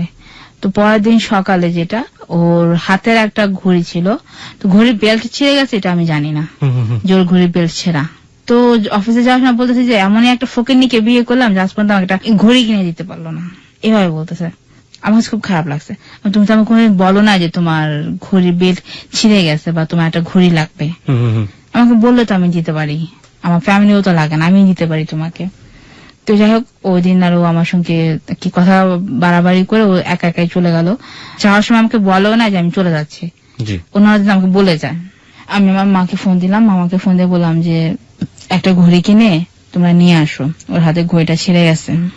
তো পরের দিন আমার মামা একটা ঘড়ি কিনে নিয়ে আসছে রাতে, দেখো ঘরে শুয়ে আছে। তো মামা এসে কথায় কথায় পর এক পর্যায়ে ওকে ঘড়িটা দিল, বলছে আমার ঘড়িটা নেন, ঘড়িটা আপনি পরেন। না আমার ঘড়ি লাগবে না, আমার ঘড়ি আছে, আমি ঘড়ি বেশি একটা পরি না, আমার ঘড়ি পকেটেই থাকে। তোমার না আপনার ঘড়ি আমি শখ করে আপনাকে দিচ্ছি, আপনি এটা পরেন, সে রাখবে না, দিয়েই দিবে। তোমার সমস্যাটাকে মামা দিচ্ছে ঘড়িটা রাখো, না পরে ঘরে রাখা দাও। তো ঘড়িটা রেখে দিছে ও তখন বলার পরে। তো আমার মা যখন চলে গেল, যাওয়ার পর সে আমাকে বলতেছে যে গতকালকে তোরে আমি ঘড়ির জন্য খোটা দিছি, তুই তো মামার কাছে বলছিস তাই না? আচ্ছা, তোর মারে দে মামারে দে, আমাকে ছোট করাই দি, দরকারটা কি ছিল? তা তুমি ছোট করাইছি, একটা ঘড়ি তোমাকে দিয়ে গেছে, ছোট হওয়া তো না। এক কথা দুই কথা এই ঘড়ি দেওয়াটা নিয়ে সেই তর্ক করতে করতে আমাকে আবার সে পিটানো শুরু করলো, মানে প্রচুর পরিমাণে গায়ে হাত তুলতো। ওই জন্য আমি আর সঙ্গে কোনো কথা বাড়াবাড়ি করি নাই। পরের দিন আমি আমার মতো অফিসে চলে গেছি, ওর মতো অফিসে চলে গেছে, ও আর বাসায় আসে নাই ওই দিন। একটানা 4 দিন পার হয়ে গেছে বাসায় আসে না। তো ওর এক কলিগ ছিল টনি দাদা, দাদাকে আমি ফোন করলাম, দাদা আপনার ফ্রেন্ড তো বাসায় আসে না, 3-4 দিন হয়ে গেছে, আপনি কিছু জানেন? তো পরে উনি বললো যে রুমা ওর তো মা আসছে বাড়ি থেকে, আমি শুনলাম হয়তো বা ওইখানে যাই। ঠিক আছে, মা যেটা আমাকে বলতে পারতো যে আমার মা আসছে, এ বাসায় আনবো না, ঘরে পড়বে, যেটা মা কষ্ট পাবে, এই জন্য আমি বড় ভাইয়ের বাসায় রাখছি। ও আমার কাছে কোনো কিছু না বলে ও গিয়ে ওর মার কাছে থাকে। এর মধ্যে আরেকটা ব্যাপার যেটা, এটা ছিল আপনার এপ্রিল শেষ হয়ে গিয়ে মে মাসের ইয়েতে। তো ওই সময়টাতে যেটা হয় যে তখন আমার সেকেন্ড বেবিটা কনসেপ্ট করে। এর মাঝখানেও আপনি একবারও যোগাযোগ করেননি ওর বাড়ির সঙ্গে? আমি মোবাইল থেকে নাম্বার নিয়ে চুরি করে ফোন। ও চাইতো না আপনি একেবারে যোগাযোগ করেন? ও চাইতো না। ও কি করতো, ফোনটা আমাকে ধরতে, ও যে বাসায় ফোনটা যে কোথায় রাখতো আল্লাহ জানে, একদম হাওয়া। ওর ফোনে কোনো রিংটোন ছিল না, কোনো ভাইব্রেশন ছিল না, কোনো কিছু ছিল না। ও যে ফোন কোথায় রাখতো সন্দেহ ঘনীভূত হতো না? প্রচুর সন্দেহ করতাম, আমি ফ্যামিলিকেও বলছি। আপনার মেজাজ খারাপ থাকতো না? খিটখিটে হতো না? খিটখিটে মানে প্রচন্ড খিটখিটে হতো, এগুলো নিয়ে আমাদের বাধাবাধি হতো। কিন্তু আমার একটা যেটা কি, আমি কাউকে বুঝতে দিতাম না, কারণ নিজের ঘরের অশান্তি গুলো বাইরের মানুষ হয় কি, যেটা যে অন্য কেউ যদি শোনে এটা নিয়ে হাসি ঠাট্টা করে সবাই, হেল্প তো কেউ করবে না, বরং সুযোগ নেই। হ্যাঁ, আমি যেটা করতাম সেটা হচ্ছে যে ও যখন অফিসে চলে যেত, ওর পার্সোনাল যে ডায়েরি গুলো ছিল ওইখান থেকে আমি ওর ফ্যামিলি কিছু নাম্বার কালেক্ট করছি। ওই নাম্বার কালেক্ট করতে গিয়ে আমি একদিন দেখি যে আমার বিয়ের কাবিননামার অ্যাড্রেস আর ওদের বাড়ির অ্যাড্রেস দুইটাই আলাদা। কিছু করতে গিয়ে সাপ বেরোচ্ছে। আর ওই যে ওর মামাতো বোন ছিল ফারহানা, ওই ফারহানাকে দিয়ে অনেকগুলা চিঠি, ফারহানার ছবি, এগুলো আমার কাছে চলে আসছে। আমি ওর কিছু ওকে বলি নাই। তো সেকেন্ড টাইম যখন আমার বাচ্চাটা কনসেপ্ট করে, এটা আমি ওকে প্রথম 2 মাস বলি নাই, যাতে আমার বাচ্চাটার কোনো ঝামেলা না। হ্যাঁ, আমার মামিকে আমি বলছি, আমার ফ্যামিলিকে আমি বলছি, তো জামাইকে আগে কিছু বলিস না। তো 2 মাস পরে অটোমেটিক ভাবে ও ব্যাপারটা বুঝতে পারছে। তো একদিন ও হুট করে অফিসে গেছে, অফিসে গিয়ে কি মনে করে জানি 2 ঘন্টা পরে বাসায় চলে আসছে। তুমি অফিসে যাও না? কারণ শরীরটা ভালো লাগতেছে, তোকে দেখতে ইচ্ছে করতেছিল, ওই জন্য চললাম। তো বাবা এটা কি শুনলাম? তখন আমি যখন ঘরে যাই তখন ও আমাকে ওর পাশে বসায় একটা কথা জিজ্ঞেস করে, আর সত্যি একটা কথা বলবি? আমি বলছি কি? তুই কি আবার বাচ্চা কনসেপ্ট করছে? খুব আস্তে বলবি না তো। আমি একটা গল্প শুনেছিলাম এরকম, যে বাঘিনী যখন প্রসব করার পরে বাঘের কাছ থেকে বাচ্চাগুলোকে দূরে রাখে, কারণ ক্ষুধা পেলে বাঘ যদি খাবার না পায় তাহলে অনেক সময় নাকি বাচ্চা খেয়ে ফেলে। এরকম একটা গল্প আমি শুনেছিলাম।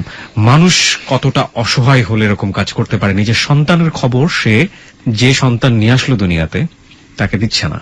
চিন্তা করে দেখুন, situation is too tough, but ও বলে যাচ্ছে খুব সহজ সরল ভাবে। তারপর 2 বার আমি ওকে না করছি, 3 বারের মাথায় আমাকে বলতেছে কি যে তোর যদি পেটে বাচ্চা থাকে তো সে বাচ্চার কসম, তুই মিথ্যা কথা বল, তখন তো মরা বাচ্চা হবে। তখন আমি বলছি হ্যাঁ আমার বাচ্চা কনসেপ্ট করছে। অনেকক্ষণ চুপচাপ ছিল, জোরাটা শ্বাস নিল, মা আমি কি এতটাই খারাপ তুই বাচ্চা কনসেপ্ট করছে, খবরটা আমাকে দিলি না? আমি তোমাকে জানাই নাই তো তুমি কি করছো, তুমি জানো সেটা। তখন সঙ্গে সঙ্গে ও আমার জালকে ফোন দিছে, ফোন দিচ্ছে যে ভাবি সুখবর আছে। কি সুখবর? ভাবি আপনি তো আবার জেঠি হইতেছেন। তো আমার জাল উনি শুনে আর কি না খুশির মতো বললো ভালো তো না, ওই দিন থেকে আর আমাকে সে কোনো কাজ করতে দেয় না ঘরের, এভরিথিং সবকিছু ও করে। 3 বেলা ও ভাত মুখে তুলে দেয়, 3 বেলা আমি ভাত খাই। অন্যরকম একটা আমাদের তখন আর কি। আমি এতটুকু বুঝতে পারছি না ও এবার কোন করতে চাচ্ছে না, বিশ্বস্ততা তৈরি হয়েছে আপনার তার প্রতি, এরকমই আর কি। তো 2-3 দিন পরেও আমার শ্বশুর বাড়িতে গেল, শ্বশুর বাড়িতে যাওয়ার পরে এখান থেকে ফিরে আসলো। এর মধ্যে যেটা হয়েছে আমার শাশুড়ি, যেটা বললাম যে মাঝখানে যেটা বললাম ওটা আগে বলে ফেলছিলাম, 3-4 দিন বাসায় আসলে আবার টর্নেডো থেকে ফোন, দাদা ও তো বাসায় আসে না, আপনি একটু খোঁজ নিয়ে দেখবেন। দাদা বলে যে ওর মা আসছে শুনলাম, হয়তো বা ওই জন্য ওইখানে আসছে। তো আমি বললাম যে মা আসে, আমাকে বললেই পারতো। আমার শাশুড়ি তখনই সেই করছে, আসার সময় ওই গ্রাম দেশে যে বনাজি ওষুধ দেয়, মানে এক ধরনের বনাজি ওষুধ, কবিরাজি ঔষধ যেটাকে বলে, গ্রামে দেয় বাচ্চা নষ্ট করার জন্য। ওই ওষুধটা সে সঙ্গে করে নিয়ে আসছে, একটা পত্রিকাতে পেঁচানো 8-10টা। প্রথম আপনার শাশুড়ির সাথে আপনার দেখা হচ্ছে না? তাহলে এর আগে হয়েছে? তার আগেও হয়নি। আমার শাশুড়ি হচ্ছে আমার ভাসুরের বাসায়, আমাদের বাসায় না। মানে শাশুড়িকে আপনার সঙ্গে দেখা করার জন্য আসছে নাকি তাকে খবর দেওয়া হয়েছে আপনার সঙ্গে আসার জন্য? না, আমার সঙ্গে খবর, সে আসছে বাচ্চা নষ্ট করা ওষুধটা নিয়ে। শাশুড়িকে জেনেছে যে তার ছেলে বিয়ে করেছে? হ্যাঁ, সে জানছে এটা, কারণ আমার আমাদের বাড়ির পাশে ও 2টা অফিস কলিগ থাকতো, ওরা ওর বড় ভাইকে বলছে ভাইয়া সমস্ত বিয়ে করে আমাদের এখানে থাকে। আর আমি যে বললাম যে ওর কিছু কিছু নাম্বার আমি কালেক্ট করছি, তো কালেক্ট করে আমি নাম্বার গুলোতে আমি কথা বলতাম পরিচয় দিয়ে। তো এখান থেকে আমার মামা শ্বশুর ছিলেন একজন। আপনার শাশুড়িকে আপনার জামাই এক ধরনের ম্যানেজ করেছে এবং তার মাধ্যমে কাজগুলো করাচ্ছে, তাই তো? এটা আর কি। তো যাই হোক, 3 দিন পর যখন ওই বাসা থেকে চলে আসে, বাজার নিয়ে আসছে অনেকগুলো হাতে করে। তো আনার পর আমি সবগুলো একটা একটা করে নামিয়ে দিচ্ছি ব্যাগ থেকে। তো দেখলাম যে একটা ব্যাগ পোটলার মতো বাঁধা, পত্রিকার মধ্যে পেঁচানো। তার মধ্যে এটার মধ্যে কি? কয়টা একটা ওষুধ। এটা কিসের ওষুধ? কয় ওষুধটা এখন তোকে খেতে হবে। কেন? কয় যে এটা বাচ্চা পেটে আসলে গ্রাম দেশে বউদেরকে খাওয়ায় আমাদের এদিকে, যাতে বাচ্চা ভালো থাকে। হ্যাঁ, এটা হলে কোনো অসুখ বিসুখ হয় না, ভালো থাকে বাচ্চাটা। তাই নাকি? হ্যাঁ, এটা তোকে খেতে হবে। কিভাবে খেতে হবে? সকালে একটা, রাতে একটা, 5 দিন। ওদিন রাতেও সে নিজের হাতে রান্না করছে। কোন মাল প্রথমে আপনার মধ্যে একটা বিলিফ তৈরি করেছে সে। রান্না করে একই প্লেটে ভাত নিচ্ছে, ও নিজে খাচ্ছে, আমাকে খাওয়া দিচ্ছে। তো খাওয়া শেষে যেটা হচ্ছে, ও আমাকে বলতেছে যে ওষুধটা খা। তো যখন বলছে ওষুধটা, আমার ভেতরে একটা ভয় ঢুকে গেছে, আবার ওষুধ খাবো। আমি জানি আমি ওষুধটা এখন কোন ওষুধ খাবো না, আমার খুব খারাপ লাগতেছে। কেন এত ওষুধটা খা, এইসব ওষুধ খাওয়া লাগে। তো যাই হোক, আমি ওর সামনে ওষুধটা খেলাম। খাওয়া বলতে কি, মুখে পানি নিয়েছি, ওষুধটা দিয়ে ওষুধটা আমি গিলি না, ওটা মুখে এক সাইডে আমি রেখে দিচ্ছি। একটু পরে আমি বাইরে গিয়ে ওটা ফেলে দিছি। ওকে, খুব কষ্ট করে আমি 3 দিন পার করলাম। 3 দিন পরে যেটা করছি, আমি সব যে কটা বাকি উঠেছে আমি একসঙ্গে বাথরুমে ফেলে দিছি, না খাওয়া লাগে যাতে। তো এর মধ্যে আমার বাচ্চা তখন 4 মাস গিয়ে 5 মাসে পড়ে গেছে। ওকে। তো একদিন আর কি ওর সঙ্গে আমার খুব ঝগড়া হয়েছে এই ভাবির বাসায় যাওয়া নিয়ে। তো ওদিন রাতে খুব বৃষ্টি হচ্ছিল, ওই বৃষ্টির মধ্যে আমাকে মারধর করে আমাকে বাড়ি থেকে ও বের করে দিয়েছে, ঘর থেকে। সারা রাত আমি বৃষ্টিতে ভেজি, আমাকে ঘরে উঠতে দেয় না। যখন ফজরের আজান দেয় তখন আমার মার বাসায় আমি গেলাম।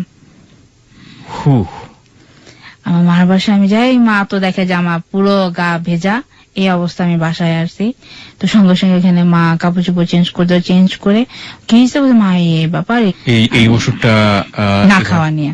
তো যাই হোক, ওই দিন যখন আমি বাসায় চলে আসতাম, আমাদের বাড়িওয়ালা ছেলে বউটা ছিল আবার আমাকে খুবই আদর করতো। বাড়িওয়ালা ছেলের বউ, আমাদের আন্টিটা খুব আদর করতো। তো ভাবি আমাকে বলতো, রুমা তুমি একটা কাজ করো, সেটা হচ্ছে তুমি একটু তোমার শ্বশুর বাড়িতে যাও, গিয়ে তুমি এই ব্যাপারগুলো একটু বলো, যে তোমার এখন বাচ্চাটা পেটে, তোমার তো একটা ভবিষ্যৎ আছে, বাচ্চাটা তুমি কি করবা। তো যাই হোক, আমি আমার শ্বশুর বাড়িতে গেলাম। বিয়ে তো যে ঠিকানাটা দিছে ওই ঠিকানা মতো আমি গেছি। আমি তো ফেনীতে নেমে ওইখানে আমি কিছু চিনি না। তারপরে আমার একটা নিশানা যে ঠিকানা তো একটা আছে, আমি খুঁজে বের করতে পারবো, বাবার নাম জানি। তো ফেনী যাবো, ওইখানে যাওয়ার পর রিক্সাটাকে বললাম যে কোথায় যাবেন, আচ্ছা আমি ভুইয়া বাড়ি যাবো। তো এখানে ভুইয়া বাড়ি আছে ঠিকই, কিন্তু এদের বাড়ি না, এটা অন্য ভুইয়া বাড়ি। তো একদম মাগরিবের আজান দিয়ে দিচ্ছি, সন্ধ্যা হয়ে গেছে। এখন আমি কি পরে আমি আমার ওই মামা শ্বশুরকে ফোন দিলাম, মামুন মামাকে, মামা আমি তো ফেনীতে আসছি, তো এখন আপনার ভাগিনা তো সাথে আসে না, আমি তো বাড়ি খুঁজে পাচ্ছি না। তুমি কই? আমি ফেনী ভুইয়া বাড়ি। তুমি ফেনী ভুইয়া বাড়ি গেছো কেন? তুমি যাবা কাজিরহাট ভুইয়া বাড়ি। আমি ঠিকানা পেয়ে গেছি। তো যাই হোক আমি একটা বাসে উঠলাম, বাসে উঠে ওই আমি বললাম যে আমি কাজিরহাট নামবো। তো আমার বাসে যে আমার সঙ্গে মহিলা বসছেন, একজন ভদ্র মহিলা, তো উনি আমার জাল, আচ্ছা আচ্ছা, আমার চাস্তো জাল, আমি জানি না সেটা। তো আবার আমি একটু অসুস্থ, মহিলাটা দেখে তুমি কোথেকে আসছো, তুমি কি এদিকে নতুন? হ্যাঁ আপা আমি আজকেই প্রথম আসছি। তো যাবা কোথায়? যে আমি কাজিরহাট যাবো। কাজিরহাট কার বাড়িতে? যে ভুয়া বাড়িতে। কোন ভুয়া বাড়ি? আমার শ্বশুরের নাম বলছি। উনি তোমার কি হয়? আমি কি আমার শ্বশুর হন? তুমি কোন ছেলের বউ একটু বলো তো আমাকে। তাই আমি বললাম যে আমার মেজো ছেলে সবুজের বউ। সবুজ বিয়ে করছে? আমরা তো জানি না। কতদিন পরে ঘটনাটা? এটা হচ্ছে আমার বিয়ে 9 মাস পরে। বিয়ে 9 মাস পর, ওকে। তো যাই হোক আমার ওই জাল আমার ভাসু আমাকে নিয়ে বাড়িতে গেল রাত্রেবেলা। তো আমার শাশুড়ি যখন শুনছে যে তার ছেলে বিয়ে করছে, বউ বাড়িতে, আমার শাশুড়ি এখানেই ফিট হয়ে পড়ে গেছে। তাহলে শাশুড়ি কি জানতো না কিছু। এই ওষুধগুলো কিভাবে নিয়ে আসে? ওই ওষুধগুলো নিয়ে আসছে, কিন্তু আমি যে ওইখানে যাবো এটা ওরা জানতো না কেউ। ওকে, মানে শাশুড়ি ওই যাওয়ার কারণেই আলটিমেটলি ফিট হয়ে গেছে সে। তো যাই হোক ওকে তো সঙ্গে সঙ্গে আমার চাচু ফোন দিল যে তোর বউ চলে আসছে বা এখানে, এখন কি করবি বল, গ্রামে তো মান সম্মান থাকবে না। তখন থেকে ও আমাকে ফোন দিচ্ছে, তুই এখন ঢাকায়, তো যা কিছু করা তুই ঢাকাতে কর, কিন্তু তুই গ্রামে কিছু করিস না। বলছে না তোমার এইসব অত্যাচার আমি সহ্য করতে পারবো না। তো তোমার ফ্যামিলি আমাকে একটা সিদ্ধান্ত দিচ্ছে, আমি কি করব। প্রায় 1:30-2টা পর্যন্ত ওই বাড়িতে ধর্ম মহরম চললো আমাকে নিয়ে। উনি আমাকে বাসায় থাকতেই দিবে না। লাস্ট পর্যায়ে আমার দাদা শ্বশুর ছিলেন আমাদের বাড়ির পাশে একজন, তো ওনার বাসায় আমি থাকলাম। তখনও আপনি কনসেপ্ট করা 4 মাস চলছে? 4 মাস চলছে আমার। তো এই অবস্থায় আমি ছিলাম এক রাত। তো থাকার পরে পরের দিন সকালে ও আমাকে ফোন দিয়ে খুব মাপ চাইতেছে আমার কাছে, দেখ আমি তোর কাছে মাপ চাই, আমি নিজে তোকে নিয়ে যাবো আমাদের বাড়িতে, তুই একা চাস না, আমি নিয়ে যাব, তুই তখন যা। তখন আপনি যান নাই শ্বশুর বাড়িতে? বাড়িতেই আমি। আমি যদি ব্যাক করে ঢাকা ফিরে আসি, ও আমাকে ঢাকা থেকে ওদের বাড়িতে নিয়ে যাবে। আচ্ছা আচ্ছা, এটাও চাচ্ছে। তো যাই হোক আমি তখন ওর কথা বিশ্বাস করছি, সত্য তো তুমি আমাকে নিয়ে আসবে বাড়িতে? হ্যাঁ আমি আগামী শুক্রবারের মধ্যে আমি তোকে আমাদের বাড়ি নিয়ে যাব। তো যাই হোক আমি ওইখান থেকে সকালে চলে আসছি। ঢাকায় আসা দেখি সে আমার মামা মা সবার কাছে এত কিছু বলে রাখছে, আমার বাড়ির সবাই আমার উপরে ফেটা। তো যখন বাসায় গেছে আমার বাসায় কেউ আমার সাথে কথা বলে না। কিভাবে কি হয়েছে? তুই এইসব কাজ করতে গেলি কেন? কেন করছো আমাকে জিজ্ঞেস করো। ও এই কাজগুলো করছে তারপর আমি কাজটা করছি। কয় না ও তো আমাকে এগুলো কিছু বলে নাই, ও তো বলছে তুই নাকি ওর সঙ্গে রাগারাগি করে তুই চলে গেছিস তোদের বাড়িতে। আমি না মা রাগারাগি করে জানি, মারছে তারপর আমি গেছি। এবং এই জন্যই কখনোই একপাক্ষিক ভাবে কোনো কিছু শুনে কোনো মতামত দেওয়াটা একেবারেই অন্যায়। সেটা অফিসিয়ালি হোক, পার্সোনালি হোক, বা যে কোনো জায়গাতেই হোক না কেন, কেউ যদি আপনার কাছে কোনো কিছু এসে বলে, সে বন্ধু হলেও যার বিরুদ্ধে বলছে তার কথা না শোনা পর্যন্ত কোনো ধরনের মন্তব্য করা একেবারেই উচিত না। হ্যাঁ, তারপর ওই দিন রাত্রে আমাকে এসে বাসা থেকে নিয়ে গেল। তো রাতের বেলা যেটা হলো, ওদের বাড়িতে যাওয়া নিয়ে কথা কাটাকাটি, আমি একা কেন বাড়িতে গেলাম, তুই কার কাছে জিজ্ঞেস করে বাড়িতে গেছিস, তুই কি আমাকে জিজ্ঞেস করছিলি? আমি তুমি যে ভুল ঠিকানা দিছো এটার উত্তর আগে আমাকে দাও, তুমি কাবিনে আমায় কেন ভুল ঠিকানা দিতে গেলা, তোমার উদ্দেশ্যটা কি? ও আমার ওই কথা কোনো উত্তর না, তুই আমাকে আগে উত্তর দে, বাড়িতে গেলি কেন? আমার কথাগুলো বলেই তো আমাকে মারা শুরু করছে। তখন তাহলে আমি একটা সবুজ আমাকে তুমি আর মাইরো না, কারণ আমার এই একটা অবস্থায় তোমার এই মারার যে ইয়াটা, এটা আমি নিতে পারতেছি না, আমার খুব কষ্ট হয় এখন। এক পর্যায়ে আমি ওর পায়ে ধরে খুব কান্না করলাম, দেখো তুমি আর যাই কিছু করো, তুমি আমাকে মাইরো না এভাবে, আমি এখন আর সহ্য করতে পারতেছি না। তো আমাদের বাড়ি এলি আন্টি উনি এটা শুনছে, থাপ্পড় দিচ্ছে, থাপ্পড় সাউন্ডটা শোনা যাচ্ছে। তো আন্টি শুনেও ঘরে আসছে, কি ব্যাপার তুমি কি শুরু করছো, এই মেয়েটার এই একটা অবস্থা তোমাকে এভাবে মারো? এটা পশুও তো মনে হয় যে এভাবে এরকম আচরণ করে না, যে তুমি এটাকে না রাখো, ওর ফ্যামিলিকে ডাক দাও, ওর ফ্যামিলি এসে ওকে নিয়ে যাক, আর ওর একটা কিছু হয়ে গেলে তখন তো পুলিশ আমাকে এসে আগে ধরবে, কারণ আমার বাসায় তোমার ভাড়া থাকো। তো ঠিক আছে আন্টি, আমি আর মারধর করবো না, আমাদের আর কোনো কিছু হবে না, আপনি শুনবেন না। তো এটা আন্টি চলে গেছে, চলে যাওয়ার পর পরের দিন সকালে অফিসে গেছে। তো বাসায় আসার পর আমি খাটে শুয়ে আছি, ও হাত মুখ ধরে বা পান খেত, তো খাটে বসে বসে পান খাইতেছে, আমি ওর পায়ের কাছে বসা। তো কথা হচ্ছে কি করবি? আমি কি করবো, বাচ্চা তো নিলি, কিভাবে চালাবে, কিভাবে? কেন তুমি চাকরি করো আমি চাকরি করি, বাচ্চা তো সুন্দরভাবে মানুষ করতে পারবো। একটা কাজ কর, আমি তোকে 10,000 টাকা দিই, তুই কোনো মেডিকেলে গিয়ে কথা বল। মেডিকেলে গিয়ে কথা বল? কি কথা? বাচ্চা নষ্ট করার জন্য। তো ওই মতো আমাকে না করি, সম্ভব না, আমি বাচ্চাটা নষ্ট করবো না, আর তুমি যদি না রাখতে পারো তাহলে আমি বাবা বাড়ি চলে যাই। তো এক কথা দুই কথা ওর সঙ্গে আমার খুব তর্ক হয়। তর্ক হওয়ার পরে যেটা, আমি বসা ছিলাম খাটের এক কর্নারটাতে, ও খুব জোরে একটা লাথি দেয় আমাকে। জোরে একটা লাথি দিল? জোরে একটা লাথি দেয়, লাথিটা গিয়ে লাগে আমার পেটের এক সাইডে গিয়ে, আমার নিচের সাইডটাতে। আমি আমার খাট থেকে ছিটকে গিয়ে আমার ঘরের দরজার কাছে গিয়ে পড়ি। মাই গড। তো আমার পায়ে নাড়া লেগে আমার ঘরে লোহার যে সেলফটা ছিল ওইটা আমার গায়ের উপরে পড়ে, পেটের উপরে পড়ে। আমি ওই পর্যন্ত বলতে পারবো, তারপর আমি কিছু বলতে পারবো না। যখন আমার সেন্স চলে আসে, এর মধ্যে আমার যে বাইরে আন্টি ছিল উনি আমাকে নাকি মেরেই চলে গেছে, ও ঘরে ছিল না। আমার প্রচন্ড ব্লিডিং হচ্ছিল। আমার বাইরে আন্টি আমার মাকে ফোন করার পরে আমার মা বোন এসে দেখে যে আমার এই অবস্থা। ওনারা আমাকে বাসায় নিয়ে যায়। ওখানকার এক নানু ছিল, উনি আবার একটা সরকারি হসপিটালের নার্স। তো নানুকে নিয়ে আসে, ওই নানু দেখে যে আমার বাচ্চাটা নষ্ট হয়ে গেছে। মাকে বললো যে দেখ ওর বাচ্চাটা নষ্ট হয়ে গেছে, এখন যদি আমার না করে ও ব্লিডিং এ ও মারা যাবে।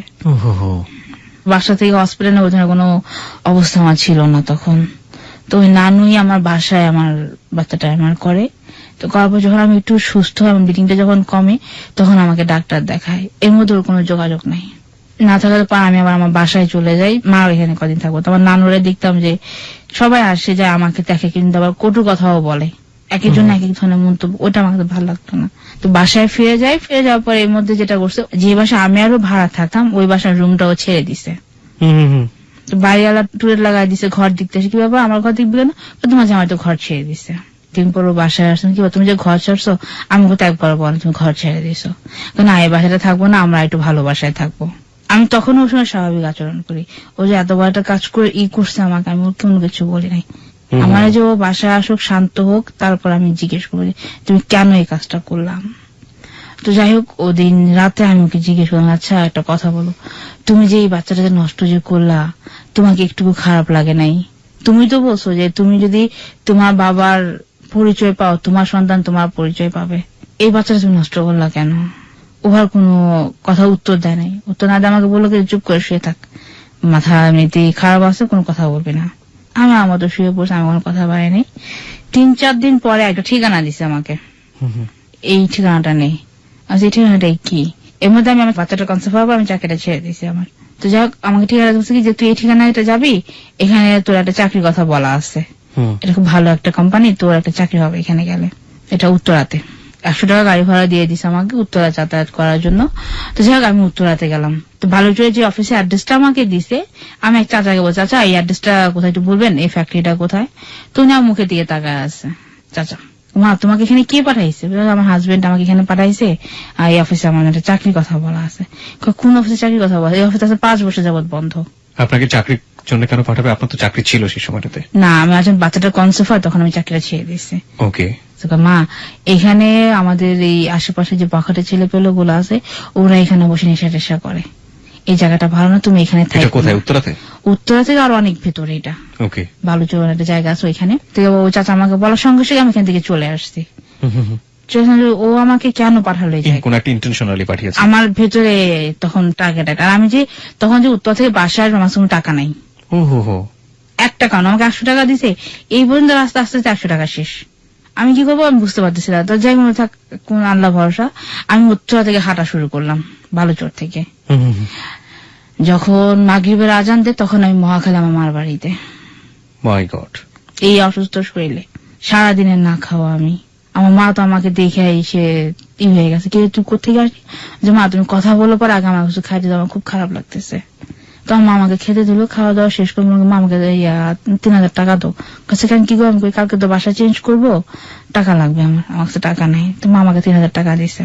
টাকাটা নিয়ে আমি বাসায় গেছি। বাসায় গিয়ে দেখি যে আমার ঘরটা আর কি ভেতর থেকে ছিটকে নিয়ে দেওয়ার মতোই দেখা যাচ্ছে, কিন্তু বাইরে থেকে আটকানো, তালা দেওয়া নাই। তারপর আমি হয়তো বা বাসায় শুয়ে আছে, লাইট অফ করা। তো আমি ডাকতেছি, দরজা নক করতেছি, কেউ দরজা খোলে না, অনেকক্ষণ হয়ে গেছে। আমাদের বাড়িওয়ালা ছেলে বউ দরজা খুলছে। কি ব্যাপার তুমি নক করতেছো কেন? আমি বলছি ভাবি আপনার ভাই কি বাসায় আসছে? কখন আসছে? বাসায় আসবে কোথায়? তোমার জামা তো বাসায় নেই। আমি বলছি নাই মানে? তুমি যখন বাইরে গেছো তোমার জামা তো তখনই ঘরে সবকিছু নিয়ে চলে গেছে। ওকে, দিস ইজ কল লাইফ। ওকে, তারপর আমি দরজা খুলে দেখি যে আমার ঘরে কিচ্ছু নাই। শোনো, আমার যে জিনিসগুলো এগুলো ঘরে পড়া। ওরা আমার ছবি ছিল একটা ফটো ফ্রেমে, ওইখানে আমার ছবিটা আছে, ওর ছবিটা নাই, সবকিছু প্রি প্ল্যান। ওই অবস্থাটা দেখে আমি আবার দৌড় দিলাম। তখন প্রচন্ড বৃষ্টি হইতেছিল, বৃষ্টিতে ভিজে আমি আবার আমার মার বাড়িতে গেলাম। আর কি মা বলে একটা চিৎকার দিয়ে আমি পড়ে গেছি গেটের সামনে। আমার মা বোন দৌড়াচ্ছে, কি হয়েছে? মা সবুজ নাই। সবুজ নাই মানে? আচ্ছা মা ও ঘরে নেই, ঘরের সবকিছু নিয়েও চলে গেছে। এত কিছু পর ওই মানুষটার জন্য আপনার এত মায়া, you feel like that? Okay, no problem. হ্যাঁ, কি বলিস, কিচ্ছু নাই মা, কিচ্ছু নাই আমার ঘরে। আমার মামাকে বলো তো, সঙ্গে সঙ্গে আমার মামা আমার বাসায় গেল, গিয়ে দেখা যায় কিচ্ছু নাই। ও কোথায় জব করতে এটা জানতেন আপনি? হ্যাঁ, এটা আমি জানি। ওকে। ও জবটাও ছেড়ে দিচ্ছে তখন, এটাও আমাকে সে বলে নাই, সে চাকরি ছেড়ে দিচ্ছে। ওকে। যাই হোক, আমি আমার যে ভাসুর ছিল মুরাদ ভাই, তারপরে ওনার বোন নার্গিস ভাবি, আমি ওনার কাছে ফোন করলাম, মুরাদ ভাইকে ফোন করলাম যে ভাই আপনার ভাই কোথায় গেছে, এটা আপনি জানেন, দুনিয়ায় কেউ না জানো আপনি জানেন, আপনি আমাকে একবার বলেন যে ও কই গেছে। আমাকে তারা বললো না বললোই না। আমি এত হাতে পায়ে ধরলাম তাদের, এত কান্না করলাম, আমাকে বলে নাই। ওর পরিচিত জায়গাগুলো ছিল প্রত্যেকটা জায়গায় গিয়ে আমি খোঁজ করছি, কোথাও ও নাই। আবার গেলাম আমার শ্বশুর বাড়িতে। শ্বশুর বাড়িতে যাওয়ার পর শ্বশুর বাড়িতে গিয়ে উঠলাম, আমার জ্যাঠা শ্বশুরকে বললাম। তো আমার জ্যাঠা শ্বশুর আমাকে দেখে ফার্স্টে খুব রাগারাগি করছে, রাগারাগি করে রোজার দিন ছিল, আমাকে ইফতার করতে দিল। আমি ইফতারটা খাইনি, ইফতার খাওয়ার মন মাসে তখন আমার ছিল না। তো যাই হোক, আমি ইফতারের পর সে আমাকে বলতেছে যে মা তোমাকে তো আমার বাড়িতে রাখতে পারবো না, মানলাম তুমি আমার ছেলের বউ, কিন্তু আমার ছেলে সহকারে তুমি আসো নাই, বা আমার ছেলে যদি আমাকে এখন ফোন করে বলে যে আপনার বউকে আপনি রাখেন, আমি তাহলে রাখিয়া দেবো, তুমি সবুজকে বলো আমাকে ফোন করতে। আমি ও তো ফোন বন্ধ, ও সিম চেঞ্জ করে ফেলছে ওই দিনেই। তো ওই মুহূর্তে আমার শ্বশুর আগে আমাকে বাড়িতে রাখবেই না। সে কি করলো, তাদের সোনাগাজী থানা যে পুলিশ, ওখানে ফোন করলো, থানায় এসে ফোন করলো। পুলিশ আসার বয়সে বলতেছে যে দেখেন আমাদের ছেলের বউ, হ্যাঁ মানতে পার যদি আমার ছেলেদের বিয়ে করে থাকে তো হয়তো বা করছে, বাট আমরা জানি না। আর এই মেয়ে এখন এইভাবে আমার বাড়িতে আসছে, মেয়েকে তো আমি রাখতেও পারবো না, তো তার থেকে ভালো ওকে আপনারা আপনাদের কাছে নিয়ে যান, আপনাদের হেফাজতে রাখেন, কালকে আপনারা ওকে ওর মার কাছে পাঠিয়ে দিন। তো পুলিশ যখন বলে দেখেন একটা মেয়ে মানুষকে তো আমরা থানায় রাখতে পারি না কোনো বিনা ইয়াতে নোটিসে, ওকে থানায় রাখতে গেলে আমাদের একটা জবাবদিহিতা করতে হবে, আমরা রাখতে পারবো না, আপনার অন্য কোন ব্যবস্থা নেই। তখন কি করলো ওই পুলিশ ওনারই একটা রেফারেন্সে গ্রামে যে পাহাড়া দেয় চৌকিদার গুলো, ওনাকে খবর দেন, বলে তোমার তো 2টা মেয়ে আছে, তো এই মেয়েটাকে তোমার মেয়ের সঙ্গে আজকে রাতটা রেখে দাও, কালকে ওকে যা ব্যবস্থা করো সেটা আমি আমার দায়িত্ব করব, কারণ আমারও বাসায় একটা মেয়ে আছে। তো চৌকিদার বাড়ি যাওয়ার পর যেটা আমার সঙ্গে একজন দেখা করতে গেল, সমীর ভাই নামে এক ভদ্রলোক, উনি সবুজের দুঃসম্পর্কে চালাতো ভাই হন। তো উনি বলে যে বোন কি হয়েছে আমাকে বলো তো। তো দেখো ওদের সঙ্গে আমি কথা বলি না, কারণ ওদের সঙ্গে আমাদের জায়গা নিয়ে একটা বিরোধ আছে, কিন্তু তুমি যেভাবে আসছো, তুমি যেটা বোকামি করছো, তুমি তো ওকে নিয়ে আসতে পারতা। ভাইয়া ও তো নাই, ও এইভাবে চলে গেছে। তো পরের দিন সে আমাকে বললো ঠিক আছে তুমি ঢাকাতে যাও, ঢাকা গিয়ে তুমি আমার সঙ্গে যোগাযোগ রেখো, যদি কোনো কিছু হেল্প করতে তোমাকে আমি সাপোর্ট করবো। ওনার ফোন নাম্বারটা আমাকে দিয়ে দিল, ওনার মোবাইল থেকেই আমি সবুজের সঙ্গে কথা বললাম। তো আমি ওনার মোবাইল থেকে রাতে বেলা ফোন দিলাম, যে নাম্বারটা খোলা। পরে বলছে তুই বাড়িতে গেছিস কেন, আমি তো বাড়িতে যাই, আমি তো ঢাকাতে আসছি। তো ঢাকা এসে আমাকে ফোন দিয়ে আমাকে তুই পাবি। পরের দিন ঢাকা ফিরে আসতে এসে মাকে বললাম যে মা এই অবস্থা, আমি কি করবো কিছু বুঝতে পারতেছি না। এদিকে বাসার আশেপাশের লোকজন এক একজন এক রকমের কথা বলতেছে আমাকে। 7 দিন পরে আমাকে একটা ফোন দিল, ফোন দিয়ে বলে তুই আমার সঙ্গে দেখা করবি, কোথায় গুসানাইকে। তো গুসানাইকে আমি গেলাম, এখানে দাঁড়ায় আসছি, 1 ঘন্টা পরে আসছে। তো 1 ঘন্টা আমাকে অবজারভেশন করে আমার সঙ্গে অন্য কেউ আছে কিনা দেখার জন্য। আপনার হাজবেন্ড? হ্যাঁ, ও আশেপাশেই ছিল আমার। 1 ঘন্টা পর আসা বলে দেখ যা করার তো হয়েছে, আমি একটা ভুল করে ফেলছি, তো আর একটা সুযোগ আমাকে দে। তো কি করবা, যে চল আমরা আবার একটা ঘর নিই। ও এক ধরনের আপনার কাছ থেকে পালিয়ে বাঁচতে চেয়েছিল বা আপনার কাছ থেকে দূরে সরে যেতে চেয়েছিল, কিন্তু সে আবার ফিরে আসলো, এবং আমি ঠিক জানি না আপনি সেই মুহূর্তে কি বললেন। তো ঠিক আছে আমি বাসায় যাই, বাসায় গিয়ে মার সঙ্গে কথা বলি। তো বাসায় গিয়ে মাকে আমি বললাম যে সবার সঙ্গে দেখা হয়েছে, আবার ঘর দিতে আছে, তো আমি ঘরটা নেই। আর মা না করেছে, মা দেখো আশেপাশে মানুষ যে কথা বলে, এই কথাগুলো শোনার থেকে আমি আমার সংসার থাকি মা, সেটাই ভালো, কিন্তু মানুষ আমাকে কিছু বলতে পারবে না আঙ্গুল তুলে। তো যাই হোক আমি আবার ঘর নিলাম, ওইখানে গিয়ে সেম সে আগের মতনই ভালো, কোনো সমস্যা নেই। 15 দিন পরে আবার সে নাই, ফোন টোন বন্ধ, বাসায় আসে না, এখন তো আমি কোথাও তাকে পাই না। জি। তো এইভাবে কতদিন যাবো। তো আমি এখানে ঘর ভাড়া জমে যাচ্ছে, আমি চাকরি করি না তখন, অর্ধেক মাসে ঘর ভাড়া আমার মায়ের দিল। তা আমি ওই বাসায় আছি, 1 মাস পর সে আমাকে ফোন দিয়েছে, কই আমি বাসায়। কোন বাসায়, তুমি যে বাসায় রেখে গেছো আমি ওই বাসায় আসছি। তো ওইখানে আসছে, আসার পর আমাকে বললো কি যে দেখ আমার একটু সমস্যা হয়ে গেছে, মা বাইরে খুব প্রেশার দিচ্ছে আমাকে, তো আমি একটা কাজ করতে পারবো, আমি কন্টিনিউ তোর কাছে থাকতে পারবো না, আমি যখন সময় পাবো তখন আমি তোর কাছে, হয়তো সপ্তাহে 1 দিন, সপ্তাহে 2 দিন এইভাবে আসবো, তুই কি পারবি থাকতে? হ্যাঁ আমি থাকতে পারবো। কিন্তু তুমি আমাকে ছাইরা যাবে না কোথাও। এত কিছু করার পরও এই মানুষটার সাথে আপনি থাকতে চেয়েছেন। হ্যাঁ, তো যাই হোক, সেটা শুধু ফিলিংস এর জায়গাটা থেকেই নাকি কোনো ধরনের কোনো অব্লিগেশন বা কোনো ধরনের কোনো অল্টারনেটিভ কোনো ব্যবস্থা ছিল না আপনার না, সামনে? অল্টারনেটিভ কোনো ব্যবস্থা ছিল না। আর ওকে আমি খুব বেশি একটাই করতাম, খুব বেশি ভালোবাসতেন? হ্যাঁ, লাইক করতাম, এই একটাই ছিল আমার। তো যাই হোক, ওইভাবে ও 1 মাস যাতায়াত করে, তো আবার এরকম খোঁজ খবর নাই। তো যখন দেখলাম যে আবার খোঁজ নাই, তো আমি বাসাটা ছেড়ে আমি চলে গেছি আমাদের বাড়িতে। 3 মাস পরে একবার আমাকে ফোন দিয়ে বলতেছে কি, হঠাৎ করেই, আমি তখন চাকরি নিয়েছি, চাকরি করি গুলশান একটা অফিসে, আমি অফিস শেষ করে বাসায় যাচ্ছি, তখন আমাকে বলতেছে, রেনে কথা বল। কার সঙ্গে কথা বলো?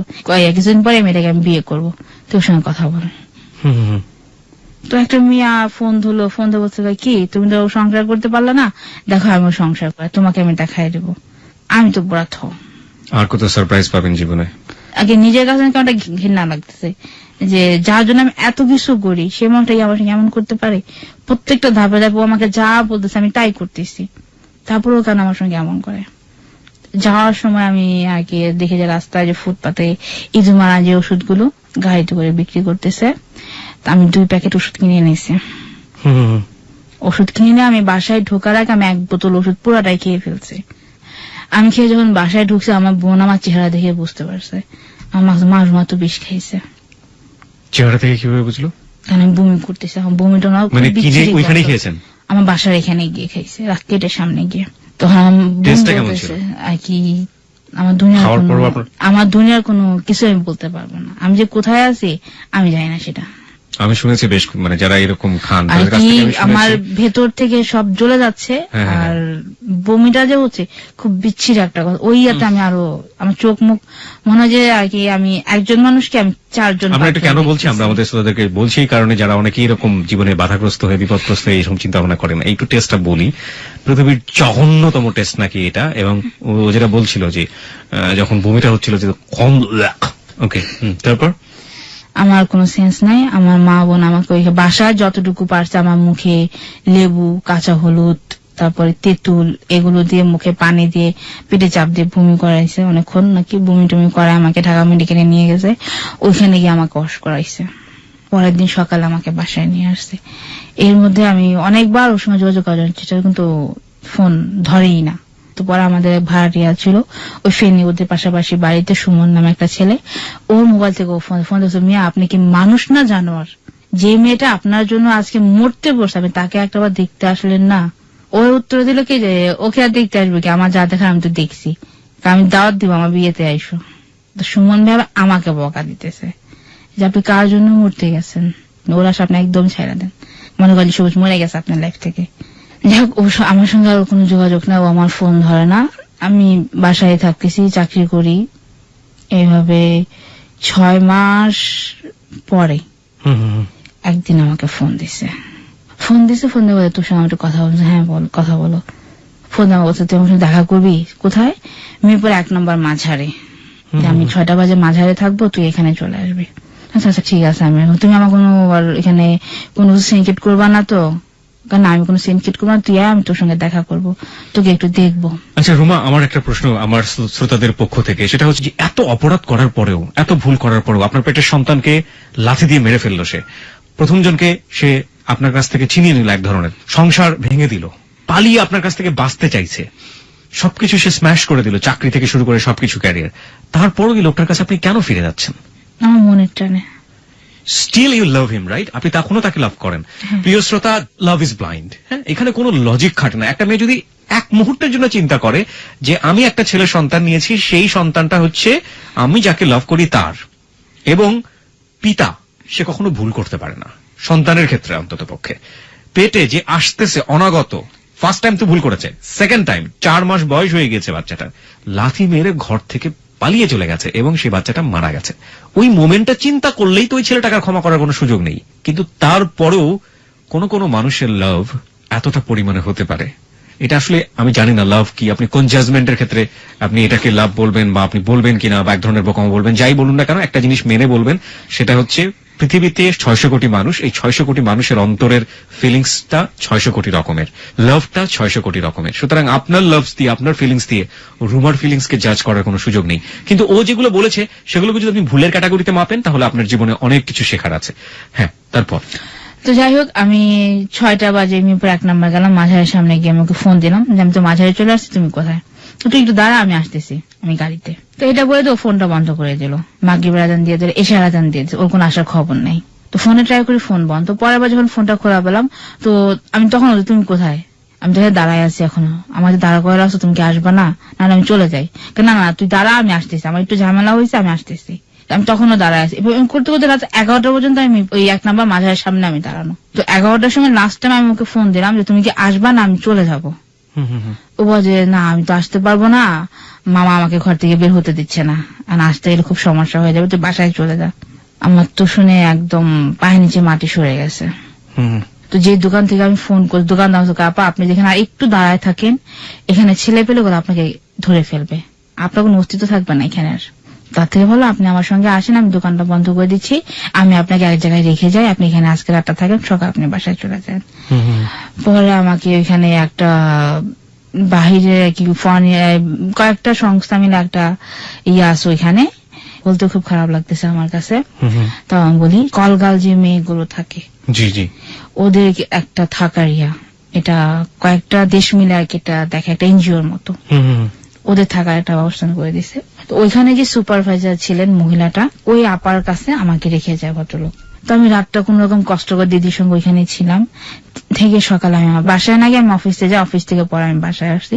তো ওই মধ্যে আমি ওকে ফোন দিয়ে বললাম, দেখো তুমি যে আমাকে গতকাল যে কাজটা করছো, তার থেকে তুমি আমাকে মেরে ফেলতা, আমি কষ্ট পাইতাম না। তুমি জানো তুমি আমাকে কই পাঠাইছো কালকে, তোমার জন্য আমাকে কই থাকতে হয়েছে? কোথায় থাকছিস তুই? আমি কালকে এই একটা জায়গাতে ছিলাম। এটা বলে আমি খুব কান্নাকাটি করছি, কান্নাকাটি করে আমি ফোনটা রেখে দিছি, ওর সঙ্গে আর কোনো যোগাযোগ করিনি। তো তার কয়েকদিন পরেও আমাকে ফোন দিছে, আবার ফোন দিয়ে বলতেছে যে তুই বাসায় থাক, আমি তোর বাসায় আসতেছি। আমাদের বাড়িতেও আসছে, আসার পরে এখানে আমার মা বোন সবার কাছে সে মাপ চাইছে যে দেখেন আমি এই পর্যন্ত যা করছি আমি খুব ভুল করছি, আমি এতটুকু বুঝতে পারছি যে ওরে ছাড়া আমি থাকতে পারবো না, আমাকে ছাড়া ও থাকতে পারবে না।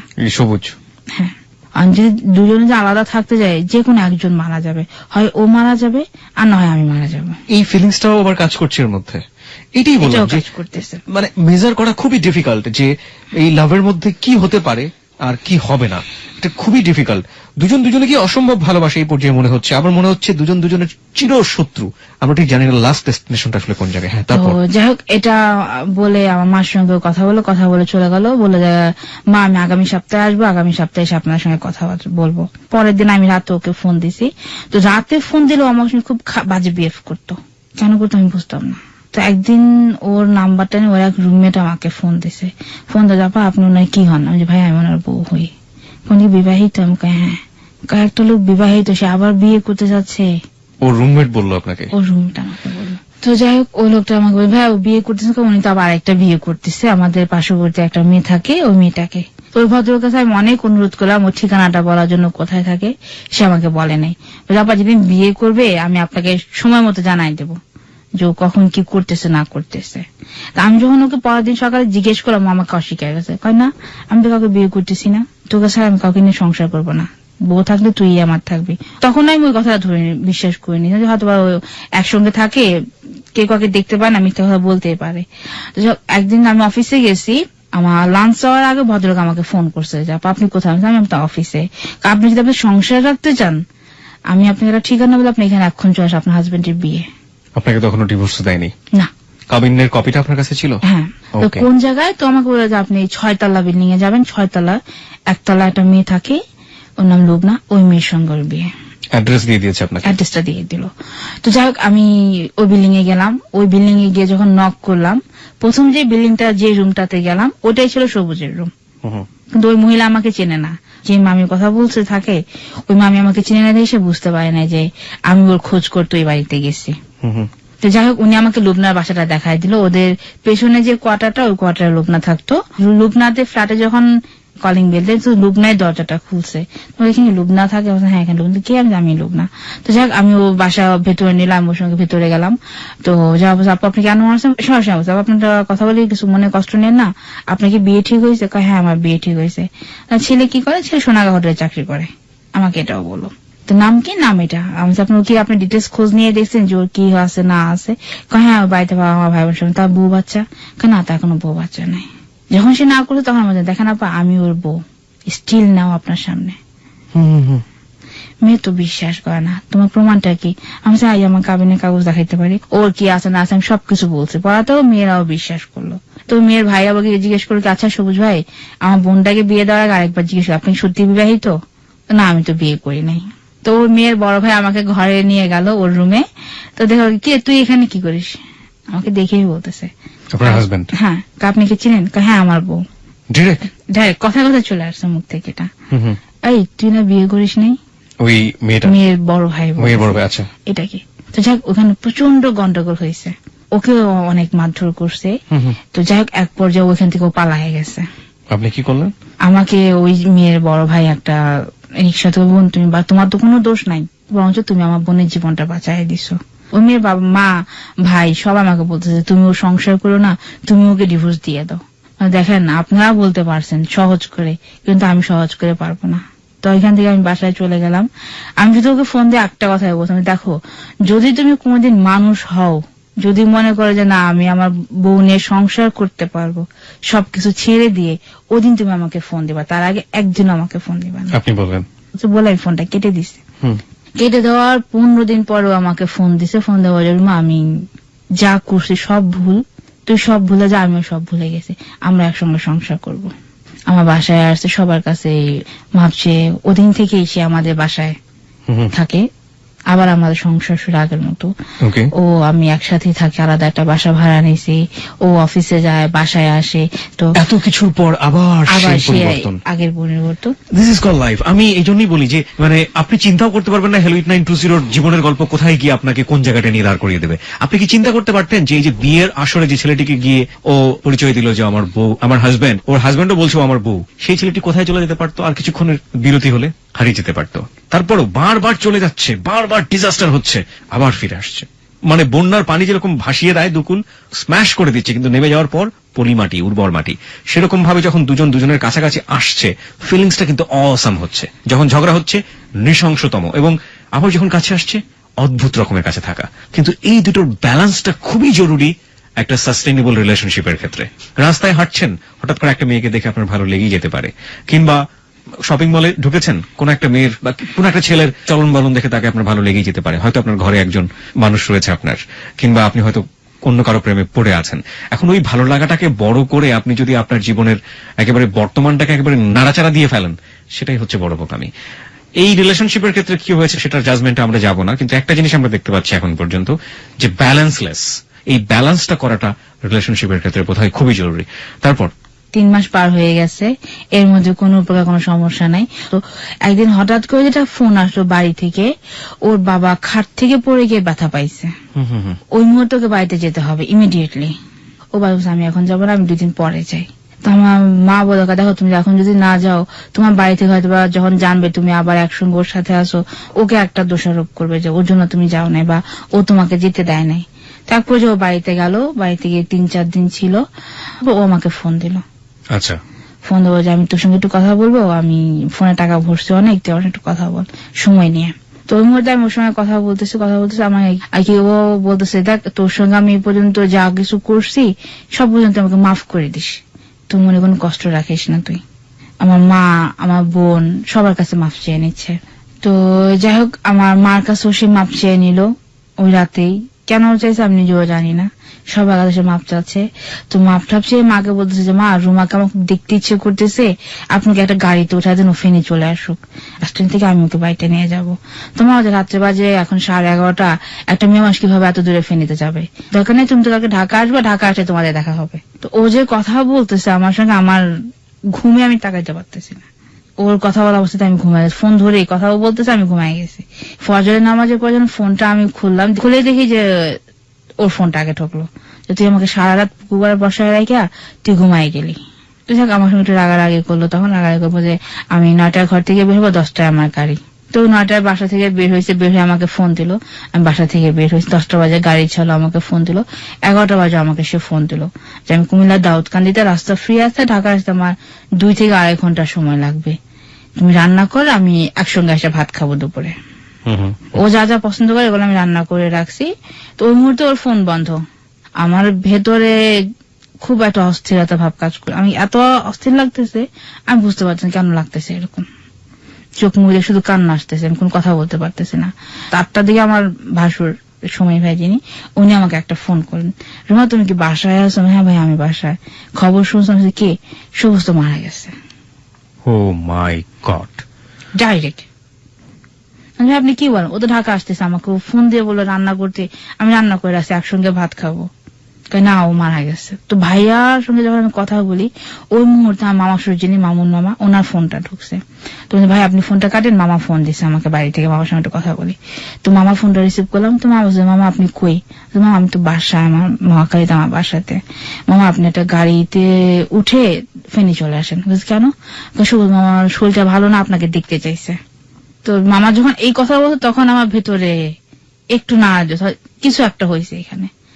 সঙ্গে সঙ্গে মামা ফোনটা কেটে আমি আমার জালকে ফোন দিলাম, ভাবি তোমার দেবর কই? আমার জাল খুব কান্নাকাটি করতেছে। তখন আমার শাশুড়িকে ফোন দিয়ে, আমার শাশুড়ি খুব কান্নাকাটি করতেছে, কেউ কথা বলতে পারতেছে।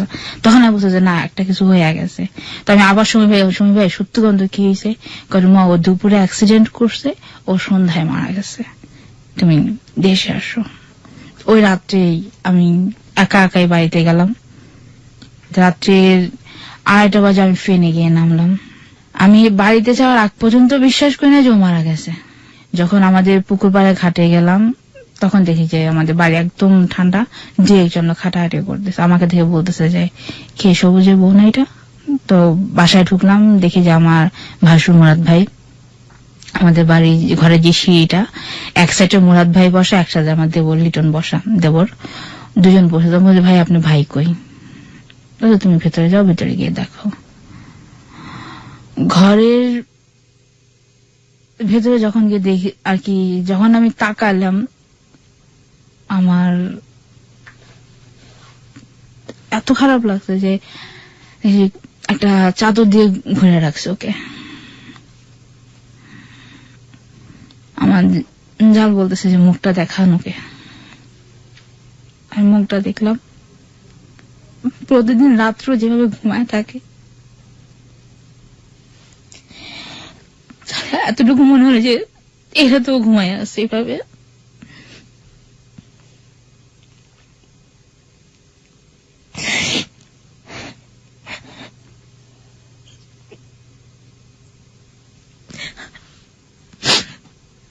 ওর ডান দিকে গালে একটা কালো স্পট পড়ে আছে, হাত পা গুলো একদম শক্ত ঠান্ডা হয়ে আছে। ওই রাত থেকে সকাল পর্যন্ত আমি একটা কথাও বলতে পারিনি কারোর সাথে। সকাল 8টা বাজে মামুন মামা আমার মামিকে নিয়ে ওনার বউকে নিয়ে আসলো। মামি তখন আমার এক ফুপু শাশুড়ি বলতেছে যে মেয়েটা তো কাঁদে না, ওকে আপনারা একটু সবাই ধরেন, তো একটু কান্নাকাটি করো, কিন্তু ওর একটা অসুখ হয়ে যাবে, একটা অ্যাক্সিডেন্ট হয়ে যাবে। তো আমার মামি আমাকে চড়াইতে বলছে মা তুমি একটু কাঁদো, তুমি আরেকটা বারে সবুজের মুখটা দেখো। আমার মামি শাশুড়ি আমাকে নিয়ে গেল মুখটা দেখানোর জন্য। আর কি যে মানুষটা আমার রান্না করা ভাত খাবে, ওই ভাতও খেতে পারে নাই। আমি সারাদিন ভাত খাই নাই, ও আমার সঙ্গে ভাত খাবে দেখে আমি একা একা ভাত খেয়ে ফেলো রাগ করে, যেরকম যে আমি একা ভাত খেয়ে ফেলছি ওই জন্য ওরও ভাত খায় নাই আমাকে ছাড়া।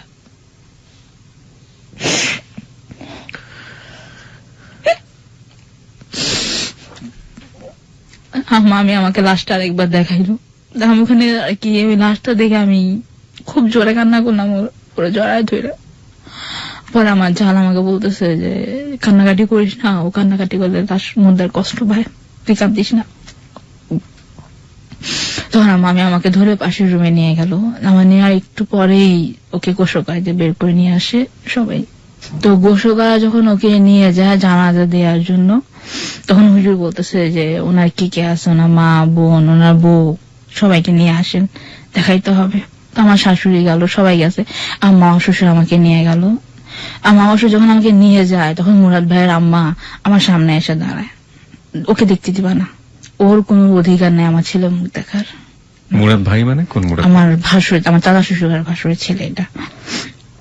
মহিপুর যিনি থাকতেন, যার বাসা। কেন না করলো আপনাকে দেখাতে? আমাকে দেখতে দিবে না। বাট হোয়াট, কেন? এটা আমি নিজেও জানি না। আচ্ছা, আমার দোষটা কি বলেন? আমার ছেলে বউ হিসেবে তোমাকে আমরা আগেও মানি না, এখনো মানি না, তো ওই ক্ষেত্রে তুমি আমার ছেলে মুখ দেখতে পারবে না। আমাকে লাশটা দেখতে দেয় নাই, ও লাশ জানাজা দেওয়ার জন্য নিয়ে গেছে। ওর লাশটা নিয়ে আমাদের পুকুর পাড়ে যখন যায়, ওই পর্যন্ত লোকজন যাচ্ছে, তো আমার দুঃসম্পর্কের এক ননাস আমাকে এসে বলতেছে যে তুমি বোরকাটা পরো। তুমি কেন? তুমি বোরকাটা পরো, তোমাকে নিয়ে আমরা একটু বাহিরে যাবো। তো আমি বোরকা বললাম, বোরকা পরে উঠানে আসলাম। উঠানে আসার পর মুরাদ ভাইয়ের আম্মা, মুরাদ ভাইয়ের বউ নার্গিস ভাবি, ওরা 3-4 জন বলতেছে যে এখন এই মুহূর্ত থেকে তুমি এই বাড়ি থেকে বের হয়ে যাবা, এই বাড়িটা তুমি একলা থাকতে পারবে না, ছেলে নাই, তুমি এখন আমার বাড়িতে থাকতে পারবে না। তারপর আপনি কি করলেন? আমি তো যাবো না, বলছো না আমি কোথাও যাবো না, আমি এখানে থাকবো। তর্ক করার এক ফাঁকে মুরাদ ভাইয়ের মা যিনি, উনি একটা আমাদের সম্পর্কে একটা নার্স ছিল, ওনাকে বললো কি এভাবে তো যাবে না, ধাক্কা দিয়ে বের করে দে। ওই মহিলাটা আমার হাত ধরে টেনে নিয়ে বাড়ি থেকে ধাক্কা দিয়ে বের করে দিল। আমি বাড়ি থেকে বের হয়ে চলে আসলাম। ওইখান থেকে ওর কবর যাওয়ার পথে ওকে যখন মাটি দিচ্ছে, তখন আমি কবর এখানে যাই, পরে বললাম যে ভাই আমাকে একটু মাটি দিবেন, আমি কবরে থেকে না। তো কবর থেকে আমার জালে যে ভাই, ও আমাকে 1 ফুট মাটি এনে দিছে, যে বিয়েন আপনি মাটিটা হাতে নিয়ে দেন, আমি ভাইয়ের কবরে দিয়ে দিই, সবুজ ভাই। তো ওই মাটি যখন আমার হাতে নিয়ে আসছে, আমার দেবর ওই মাটিটা আমার হাত থেকে ফেলে দিছে, ওই মাটিটাও আমাকে দিতে দেয়নি। তুই এখন এখান থেকে চলে যা, তোর এখন খুন করে ফেলবো। মাথা গরম আছে। ওইখান থেকে একটা সিএনজি নিয়ে আমি সোজা ফেনী থেকে একটা সিএনজি নিয়ে আমি ঢাকা আসছি। ঢাকায় এসে আমি বাড্ডা যাই, ফার্স্টে লুবনাদের বাসায় যাই। লুবনা বাসায় গিয়ে আমি ওর কাছে আগে মাফ চেয়ে নিয়েছে, যে দেখো তোমার সাথে ও যা করছে, ও বুঝে অন্যায় গুলো করছে, তুমি কোন দাবি রাখো না। যাকে বিয়ে করার কথা ছিল, হ্যাঁ, ওই মেয়েটার কাছে গিয়ে আমি মাফ চেয়ে নিয়েছি যে ও মারা গেছে, তুমি ওর উপর কোনো দাবি রাখো না, ওকে তুমি মাফ করে দিও। So this is your life story. আপনি একদম লাস্টলি একটা কিছু বলবেন যে আপনি এখন কিভাবে আছেন? আমি এখন আছি এখানে, আমরা 3 ভাই বোন আছি। আমার বাবা তাকে মারা গেছে, থাকার মধ্যে আমার মা ছিল, আমার মা সেও মারা গেছে। কবে মারা গিয়েছেন তিনি? আমার মা গত মাসে মারা গেছে। ওকে, এখন আমার আর কেউ নেই। সো আপনি একেবারে একা। আপনি কি করেন এখন? একটা জব করতাম, জবটা ছেড়ে দিয়েছি 3 মাস আগে। আমার মা অসুস্থ ছিল, মাকে দেখাশোনা করার জন্য কেউ ছিল না, যার জন্য চাকরিটা ছেড়ে দিতে হয়। তো চাকরির জন্য অনেক জায়গাতে আমি ট্রাই করছি। এক জায়গায় আমার সঙ্গে কথা হয়েছিল, ওনারা আমাকে ভালো একটা অ্যামাউন্টের স্যালারি দিবে, কিন্তু ওনাদের কিছু কন্ডিশন ছিল, ওইটা মেনে কাজ করা সম্ভব না। কি ধরনের কন্ডিশন? কন্ডিশন ছিল এখানকার এমডি চেয়ারম্যান, এদেরকে আমার সময় দিতে হবে, ওনাদের যে ক্লায়েন্ট গুলো থাকে তাদেরকে আমার সময় দিতে হবে। সময় দেওয়া মানে এক ধরনের ফিজিক্যাল, হ্যাঁ, সবকিছুই করতে হবে। এই জন্য তারা আমাকে ভালো অ্যামাউন্টের একটা স্যালারি দিবে, তো ওইটা আমি। সো রাইট নাও আপনি পুরোপুরি একদম নিঃস্ব, একা একটা মানুষ, এবং আপনার মান্থলি ইনকাম কোনো কিছুর কোনো ব্যবস্থা নেই। এখন আমার কোনো সোর্স নাই। আমি এর মধ্যে যা এই পর্যন্ত চলা হয়েছে সেটা হচ্ছে, আমি যখন চাকরি ছেড়ে দিয়েছিলাম আমার অফিস থেকে, আমি অগ্রিম 2 মাসের স্যালারি, ঈদ বোনাস এক্সট্রা সহকারে যা টাকা পাইছি ও দিয়ে আমি নিজে চলছি, আমার মায়ের চিকিৎসা করছি,